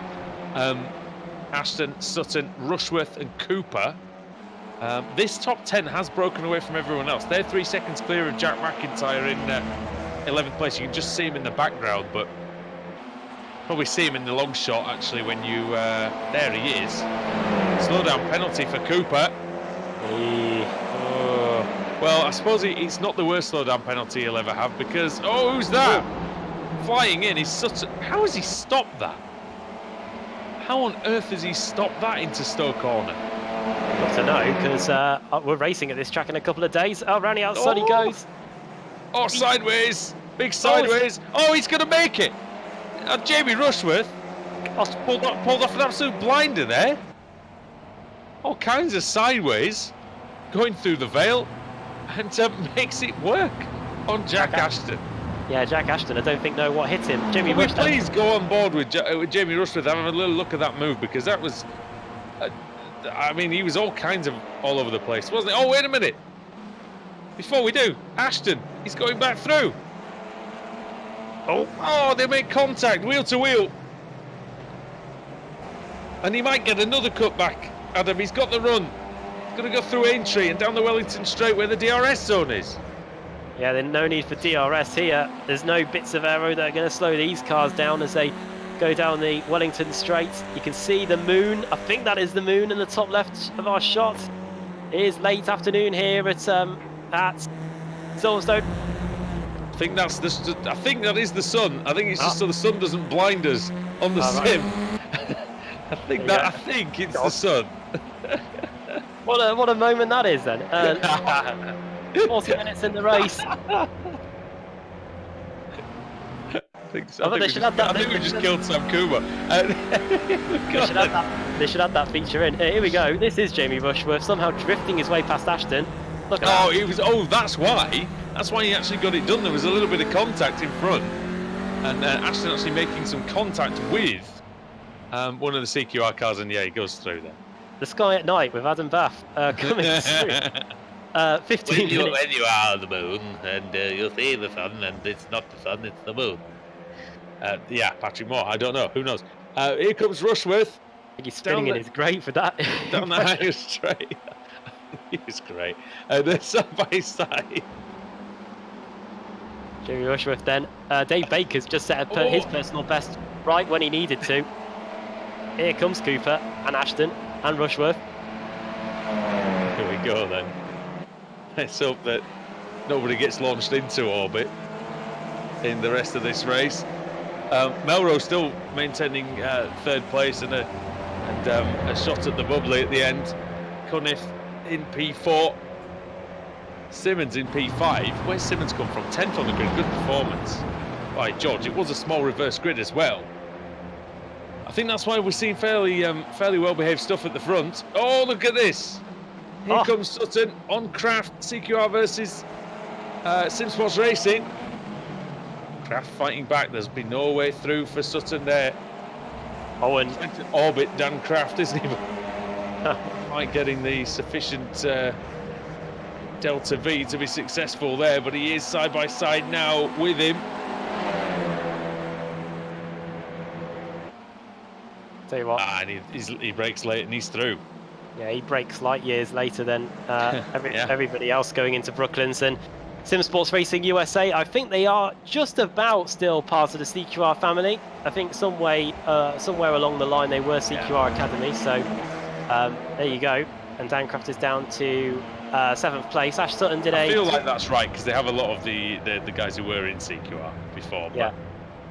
True. Got a sponsor on their hand for this season. Sponsor of our World GT coverage, in fact, on this very channel, the iRacing Esports Network, on a Monday. Speaking of CQR, Dave Baker on our hands. Yeah, Dave Baker is leading the way. Oh, Got Ross McFarlane alongside him. However, Adam, if there's anybody who can stave off one of these flying V-Racer cars, it is Dave Baker. He is that good, isn't he? plenty of experience. And Ross McFarlane, who won the team's championship, of course, with V-Racer last season, he'll be eager to get a driver's championship on his hands. Ash Sutton is about to get into 4th place if he can get past George Simmons into Stone. But here comes the battle side for by side for the lead. McFarlane looking to get the advantage. He's got the high ground into Vale. How late can he break? The answer's very. Baker's not giving in. He's trying to go around the outside. McFarlane leaves him just a car's width on the outside line. And Baker stays ahead. But can he keep it, Adam? Because they're going past the pits now, the Silverstone wing, and it's Abbey Corner next. We've got to turn right in a moment. Yeah, and this is the final lap of the race, so good luck, guys. Oh, wow! Wow. And how's that? That is still not over. Up the inside then, through farm and into village. Up the inside goes Dave Baker to try and keep the lead. He just about gets in the room. Oh Contact! no! Baker spins. Diogo Melrose within half a second of Ross McFarlane now, so he could be about to take the victory if he can have a whirlwind of a final lap. He set exactly the same lap time as Ross McFarlane on the previous tour. See if he can get past the V-Racer car and win for Team Mad. So unfortunate for Dave Baker, but that sometimes just happens in the heat of a touring car battle, especially one on the final lap. You know, it's hard racing, isn't it? But we'll see what the stewards make of it. McFarlane leading the way. He's got a little bit of understeer in that car though at the moment. Diogo Melrose hunting him down. He's just got Copse Corner. Maggots, Beckett's Chapel, Stowe, Vale and Club to hold on, but can he hold on, Adam? That's the question. Yeah, we're going to have to wait and see. Half a lap to go then as we go into Copse. Just under half a second separating the top two. Ash Sutton, after all that in the complex, is now up into 3rd place. Dave Baker he left Ross McFarlane the opening, and it might not have been a full opening, but it was enough for the V-Racer car to fly up the inside, and contact was made. 0.6 of a second now between McFarlane and Melrose onto the hanger straight. It was a couple of inches, wasn't it? The overlap was, and that's all that he needed, really. Yeah, I think Nico Foggy's had a crash, but we'll come back to that momentarily. But Ross McFarlane, like I say, I don't know if the stewards are going to have a look at that one after the race. I think it'll probably have to be looked at, as it was for the lead. But he's done a great job so far. He started in 12th place, and Ross McFarlane, one of the reigning team's champions at the BSRTC for V-Racer, comes across and wins round 3 of the ARL TCR. Comes through ahead of Diogo Melrose, gets a little bit of the bubbly, and Ash Sutton in P3. And that was great, Adam. It really was fantastic stuff. We saw some of the best overtaking I've seen on iRacing, I think, full stop. And look at these two bashing the heck out of each other on the final corner. Ben Palmer, Johnny Brandon, and a little bit of handbags after the checkered flag. Ben Palmer got that, Adam, by 1/100th of a second. A whisker there. Roberts 26th, Chris Wood there coming across the line in 27th place. Freitas in 28th. Gotta say, when we go to Snetterton next week, I wonder if we'll see exactly the same as this. Completely different racetrack. It's going to be a bit more after you in some places, but what a spectacle it has been here today. We've got a few cars left to cross the line, and then we'll be able to do the official results. 2 victories tonight for V-Racer. That should put them in good stead in terms of the team's championship. And Ash Sutton, 1st, a 5th and a 3rd. What an evening it's been for him to get the season up and running. Yeah, fantastic stuff, really. And if you're going to set your stall out for a championship, you know, a good solid foundation of a first meeting is definitely the way to do it. And yeah, he's found that here tonight. Last few cars then, just waiting to cross the line. A few of them have been in the pits. Quite a lot of in fact, have been in the pits. From 37th down to 54th, everybody's been into the pits. So that gives you an idea. Wojciech Savinovic, the evening started off so well. Really, he got a top 8, but then after that, it descended after that. A crash in race 2, a pit lane stop for him in race 3. And he finishes the evening down in 40th place as Rob Graham now comes across the line. And I think finally we have got everybody across the line. So we're running through the results. We've got the championship standings to bring you to. and maybe an interview or so before we sign off for the night here on the iRacing Esports Network. Yeah, So, I mean, yeah. So I was just digesting it all, really. Yeah. Just how brilliant it was. So yeah, we're going to have a look at the championship standings right now, and believe it will be Ash Sutton who's leading the championship. So Yeah, new point system. We should point out, no pun intended, for very good for this season. So gone, I think, are the bonus points for leading a lap and getting a 0x race and leading the most laps. Now it's just all about where you finish. There we go. The race results on the screen. The gaps might not be right, but those are the right positions. Ross McFarlane then wins. Second for Diogo Melro. Third for Ash Sutton. Fourth for George Simmons. Fifth for Colin Cunniff. Jack Ashton in sixth. Two Pro-Am drivers in the top six. Then it's Jamie Rushworth in seventh, and Dave Baker, who was on course for a race victory, finishes in eighth in the end. Jason Cooper, ninth for automech.co.uk. A fantastic start to the evening for the season day for them. And then it's Dan Craft, Tim Sports Racing USA, rounding out the top 10. I think he was leading at one point. Jack McIntyre. Yeah, I know that was a bit of a drift down the order. Jack McIntyre in 11th, Pete Newman in 12th. A solid evening really for Pete. A 9th and a 12th in race 2 and race 3. Nico Foggy in 13th, 14th for Jack Sedgwick. He put in the fastest lap of the race with a couple of on the final lap of the race, I think. Pete Harrod in 15th place, 16th for Adam Hadfield. Then Ben Palmer, Paul Smith there in P18. I think that's his best result of the night. Whoa, somebody crashed heavily there in the pit lane. Adam Hedgecock 19th and Kip Stevens in 20th. Chris Daines 21st, 22nd for Lars van Rijn. Then it's Mark Whithouse, Anna McNally, John Roberts there in 25th. Chris Wood in 26th, 27th for Miguel Freitas for Team Mad, 28th for Richard Warmingham, Dominic Savicki in 29th, and then Richard Haynes, BritTech Sim Sports in P30. 31st for Lorne Murray, then Michael Blake in 32nd, 33rd for Dean Timms, then Christian Rose, Alex Nella, Johnny Brandon, Craig Harris, Stephen Baxter there in 38th. Then it's Dave Christie, the independent, finishing in P39. Wojciech Savinovic, the reigning champion, in 40th. Rob Graham, the pole sitter, in race 2, finishing in 41st. Then Ben Galight, Max Schreidt, Reece Saunders, Simon Field there in 45th. Adam Delmont in 46th. Jake Blackwell there in 47th. Then it's Jeroen Ursum. Magic Sakovic finishing in P49 after facing the wrong way in front of the entire field on the Hanger Straight.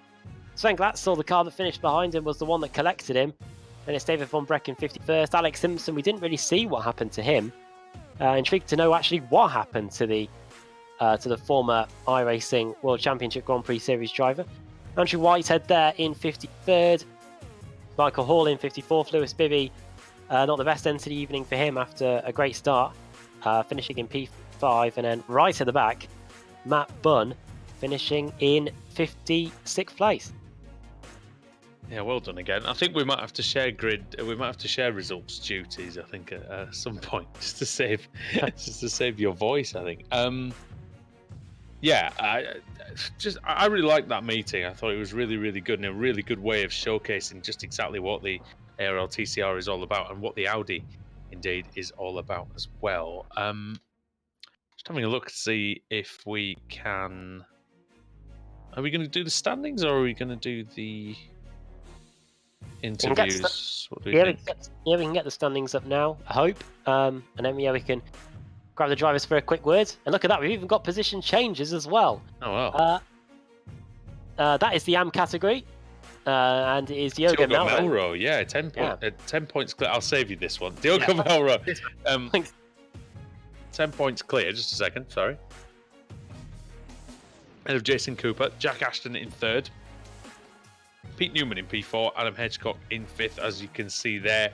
Looking down the list, wasn't a great race for Sakovic, obviously, is a bit of an understatement. Lewis Bibby in 9th place. Early days, though, of course.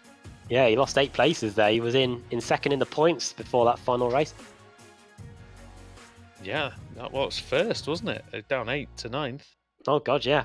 But yeah, he was leading the way but only 41 points behind, so it's not all lost for him. In the pro category, Ash Sutton, 12-point lead. He'll be happy with that starting off. Ross McFarlane will be very happy in second place as well. Jamie Rushworth in P3, George Simmons in P4. Jack Sedgwick rounds out the top 5. Looking down the list, Alex Simpson, obviously bad race for him. Bad race for Christian Rose as well. But they are still 14th and 16th respectively, so not too bad. Didn't mention Michael Hall really at all tonight. And where is Wojciech Savinovic on that? He's not there. So apologies to Michael Hall for really kind of not really noticing him, but he must have just been everywhere that we weren't looking really. But 18th in the points for him, Wojciech Savinovic, that's where he is. 25th in the pro category. In fact, Sam, I don't know if you can scroll down any more. Are there even any pro drivers below Wojciech Savinovic? He's last in the championship. Sensational after one meeting. Yeah, he couldn't really script that. But there are many meetings still to go, Adam, and that's the key for him, isn't it? That's the positive he has to take. Oh yeah, surely. that's the positivity I'm using in the football at the moment. So yeah, plenty of time still to go for him, and we have got a few drivers waiting to talk to us. Some have had mixed evenings, some have had great meetings, and who shall we start with? I think, to be honest, as the man who has kind of been a bit responsible for organising some of this as well, and driver making his return to the series, I think we've got to give Alex Simpson a go. Alex, welcome back to the commentary box, mate. You've obviously not been away for too long, just 3 days. Yeah, hello, fellas. Yeah, good to be back, as always. Hello, mate. And I bet good to be back at Silverstone Circuit as well. Yeah, the new one, finally. How long have I been crying about this track not being on here? Too long. You've not driven it since F1 2010. Oh, I know. Forget what it looks like. But hey, in all seriousness, take us through that the meeting, because that was qualifying was excellent.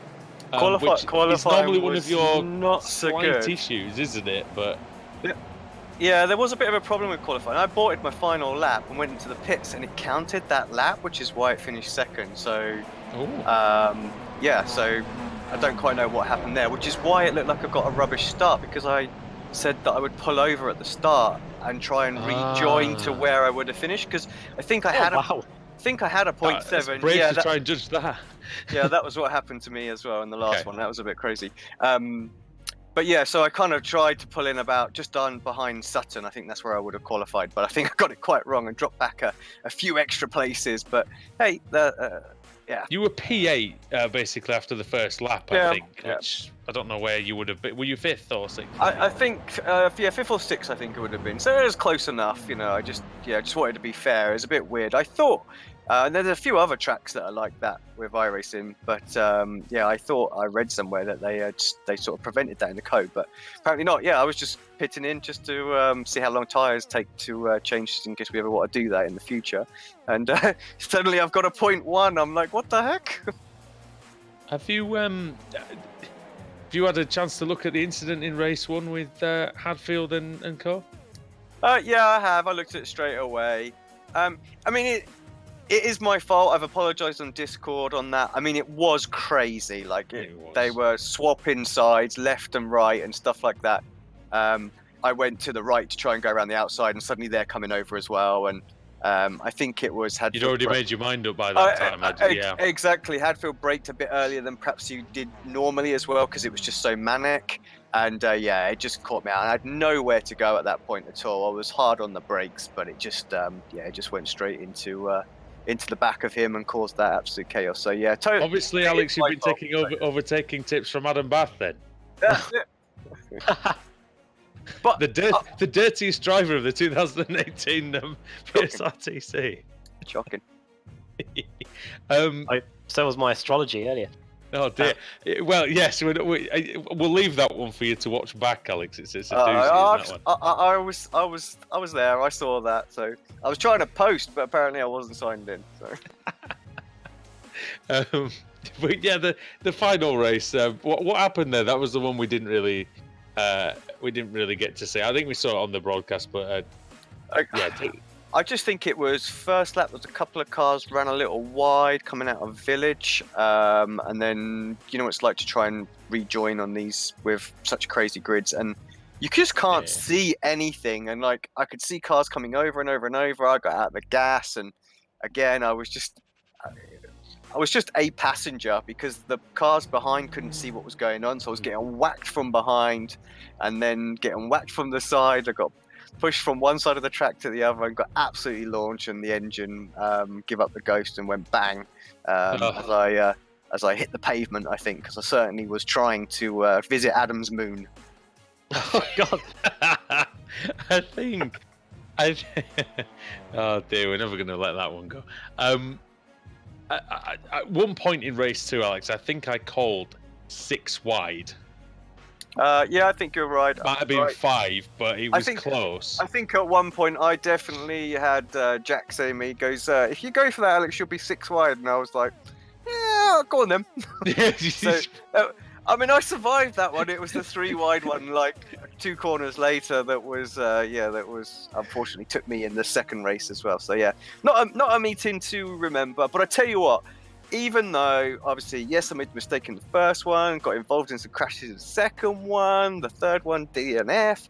I still had a great night. This car is so much fun to race out there. I mean, I enjoyed the Kia. I was pleasantly surprised when I did that season with the Kia, but this is going to be a completely another level. I mean, the cold tires at the start does make it very, very interesting. So I think the season will be really scrappy in those first couple of laps. So you're going to have to watch out for those big ones. But the racing, once the tires get up to temp, and if you burn out the tires too much and stuff like that, you're not really a sitting duck, but you can certainly. You can tell though, can't you? Yeah, that you've got more. You've got an advantage. Yeah, absolutely. So tire wear is going to be an issue. You know, if you can serve tires and things like that, you might be able to have attack people later on in the race. So yeah, it's going to be very, very interesting. Of course, you can set the car up to be aggressive at the start and get the temperatures up, and you can make places that way, and then you try and hold on, and then there's the people that are going to be coming at the end of the race. It's going to make for some great broadcasts and some great racing. Well, really looking forward to it. I don't know if you've ever finished 52nd before, have you? Do you know what? I don't think I have. But there you go. It shows what this league is about. And just a very last quick thing before we let you go. How good is it to see the Apex Racing League back? You know, it's been gone for many, many years. Obviously, we did many seasons. What did we have? 16 PS3 leagues, the same sort of Xbox and a few PCs. So in its heyday, you know, it was just absolutely, it was awesome. So, and hopefully a little bit of a rebirth. Slowly does it, of course. But yeah, it's lovely to see that ARL name back. Indeed, it is, and we're happy to have you in the series, mate, and it's always good to chat with you. So better luck next time, eh? Thank you very much. Take care, mate. Have a good one. Alex Simpson there, Adam, and yeah, it's tough meeting for him, but you know, he's shown that the pace is there. I'm sure he'll bounce back. Yeah. Great to hear from Alex, and long way to go in the season, and plenty to work on as well. I was just going to speak to him as well about how these cars seem to be made like tanks, and maybe that's something we can talk to Jack Ashton about, because he joins us now in the commentary box for a quick word. Jack, welcome. How did that first race meeting go from your perspective? Epic, in one word. Yeah, no, unbelievable. Loved every minute of that. All over it. Can't wait for next week. I definitely didn't expect to be where I was this week, so it's definitely quite a nice feeling to be fighting it right at the front there. Definitely, yeah. I'm a bit lost for words at the moment, so yeah, I think I have to thank Jamie as well at the end on that last race. It was a brilliant battle. So yeah, really happy. Thank you. Yeah, you were battling it out with the likes of Ash Sutton and all those guys, and you're able to finish second in the Pro-Am standings in race 2. I think there was a moment going into the final corner where Jamie Rushworth literally drifted past you to get one of the places. Yeah, it was a tight moment. I managed to get him back round the outside at Stowe as well, which is not usually done, but I was really happy to pull that one off, especially against such a good driver like himself. So yeah, and I mean Ash Sutton, I mean can't stop him. He's just he's just a machine. He come flying down the inside, and I was like, just have it. But yeah, no, it was. I think that's some how he epic gets racing. most of his places, Jack, to be honest. I just think people give up. You're quite right. I saw him coming, and it was just so aggressive. I was like, yeah, just have it. But yeah, you're right. It's definitely a good tactic because everyone's sort of scared of him when he comes. Oh yeah, me too. How have these cars been to get off the line? Because I know in the official series it's a rolling start, and a few drivers have adopted different strategies. Some are better than others, but yeah, what are these cars like to get away from a standing start? Really difficult. I mean, I did a really good job of it in race 3 and race 1 actually. I managed to gain a good few spots, which makes it quite interesting because most of the cars on iRacing, everyone does a very similar start and pulls away in the same positions. But with these cars, you can actually gain like 2 or 3 places just from getting a good start, which is I think is a good point about these cars. Don't really get that with any others. But yeah, sort of. You have to pull away in first because you can't have it in second gear when you pull away. And Oh yeah, I think. Yeah, it's just been Andrew Woodhouse updated knows about that, I think. yeah. Oh God, yeah. So and then it's just the Chris Dane special from that second race. That was me on Sunday night. Yes. But yeah, it's a quick shift straight into second gear before you even pulled away really, and then lightly half throttle and then just get into third as soon as you can. I think is the only technique I've found that works. But yeah, I can't say I've mastered it yet. But yeah, it's definitely good fun. I think I might try that technique. I think we both might try that technique in our race that we've got on. I mean, it can't get any worse, can it? So yeah. It depends if I had one of them in race 2, so don't worry. I think everyone struggles to get it off the line. As soon as you initiate that wheel spin, that's it, game over. and in terms of, and finally, just in terms of getting these getting the tyres up to temperature, what lap was it where you thought you could finally push the car after the start? For me, I'm going to say I think safely lap 3 I was happy with the car. And around a big track like this, that's outrageous, I think. I mean, I do think it's very good, this new tyre model, but to take 3 laps around a big track like this, it's quite a long time to get them warmed up. But I think also setup comes into play with that, because I was talking to a couple of the other drivers in the other teams in between the other races, and they said their setup seemed to fall off at the end quite rapidly, and whereas mine just seemed to be getting quicker and quicker right to the end, and I just needed more laps. It just getting better and better. So maybe there's a lot in setup to do with that as well. But I guess we can work on that. Yeah, 3 laps. It took us about 3 laps, I'd say, at Laguna Seca for us to get our tyres up to any sort of operating temperature, especially in qualifying. That's going to make qualifying a bit interesting as well, because you're just going to have to fill the car up with fuel and trundle round and get as many laps in as you can, really. Yeah, a teammate said put half the amount of fuel in and then fill up halfway and don't put tyres on. But I said no, just put the full amount of fuel in for the whole session and just keep going, because I set my fastest lap right on the last one. There's definitely no need to put pitch to keep that low fuel level. The car likes to probably leave it to about lap 3. By the time you've done that, you ain't gonna do a lap in 3 laps. So yeah. I think we're both scribbling all this stuff down for our race. Yeah, frantically absorbing the knowledge from other people who are better than us is what we do. Well, I honestly wasn't expecting me to be as this good, so I would take it with a pinch of salt, what I'm saying. Well, finally, Snetterton next week, completely different to this, and I think you're going to have to get creative with the overtaking there. I love Snetterton. Great track. It is the 300, right? I think so, yeah. I would imagine. Yeah, it is. The 300 version is just epic. A really good track. With these cars, it's not amazingly wide, so it could prove pretty difficult. But as soon as you put a wheel on the grass, you end up just getting dragged onto the grass more and more. But yeah, I think that track. I mean, any UK track in my eyes is great. I just love them. Many dive bombs at the bomb hole, maybe, or something. I don't know. Indeed. Probably Jack- at the Exeter Quorum, probably that's where you'll find them. Yeah, I'm already bracing for that. No, God, into Murray's. Bang! Yeah. Yeah. It's that over and over again. Yeah, that'd be great. These cars are People made. bouncing over the. No, you know what it'll be. Sorry to interrupt. Yeah. It'll be the people taking going into space in Brundle and Nelson over that sausage curb, won't it? Yeah, we've already seen that. Yeah, Jack, before we let you go, do you want to send a quick shout out to anyone? Yeah, I was going to mention. I've been told to say. The moon was very bright on that last lap. I guess it's almost a funny as story. if it had its own light source. I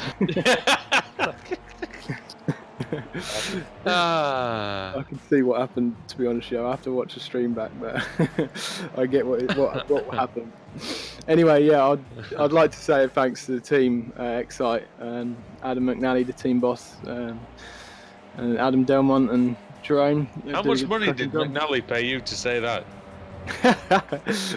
Well, surprisingly enough, I'm a good enough friend for him to do a freebie. But yeah, thanks to the sponsors as well, and you guys for the stream. Yeah. Can't wait to give it a watch back. Yeah, I think neither can we really. We love that. I really love that. Anyway. Yeah, I'm quite looking forward to seeing that back. Well, Jack, thanks for taking the time to come and speak to us, and yeah, well done on a great start to the season. Hopefully there's more to come at Snetterton next week. Yeah, absolutely. Thank you. Oh, Adam, mate, I've loved this. I think it's been brilliant, and we always love a new season, don't we? But you know, bit of a refresh for the series, bit of a different name, some new faces, some old faces. How do you sum up that meeting in a minute or so? It's just the reboot that this series needed, really. I think we're both full of life after doing that on a rocket ship, really. But yeah, fantastic start to the season. Fantastic racing as well throughout the field. Obviously, there's going to be liberties that the drivers can take, of course, with the car being so strong as well. That's one thing we have seen. But It was pretty clean, though. It was, yeah. I think in general, people gave the respect that was deserved, and I think a few drivers in other series can probably learn from that. I am just looking forward to see how this is going to switch from here at a fully fledged Grand Prix circuit to one of the more narrow circuits at Snetterton next week. The drivers are going to have to get inventive. Qualifying is going to be interesting too, because this track is qualifying. Wow, yeah. So it's plenty twice to as look long forward as to. Snetterton. You don't want to miss it. It's going to be this time next week on the same channel. Yeah, well, thank you very much for joining us here tonight. And we've got to say a big thank you to Sam Kumar on the cameras as well, who's had his work cut out for him, but he's done a great job. Thank you for joining us on the iRacing Esports Network tonight. Thank you to iRacing for having us, and thank you for watching, above all, the ARL TCR Winter Series. It's a new dawn for touring cars on a Thursday night here on Apex Racing TV, and it starts with the Apex Racing League. So from all of us here, it's good night, and we'll see you next week.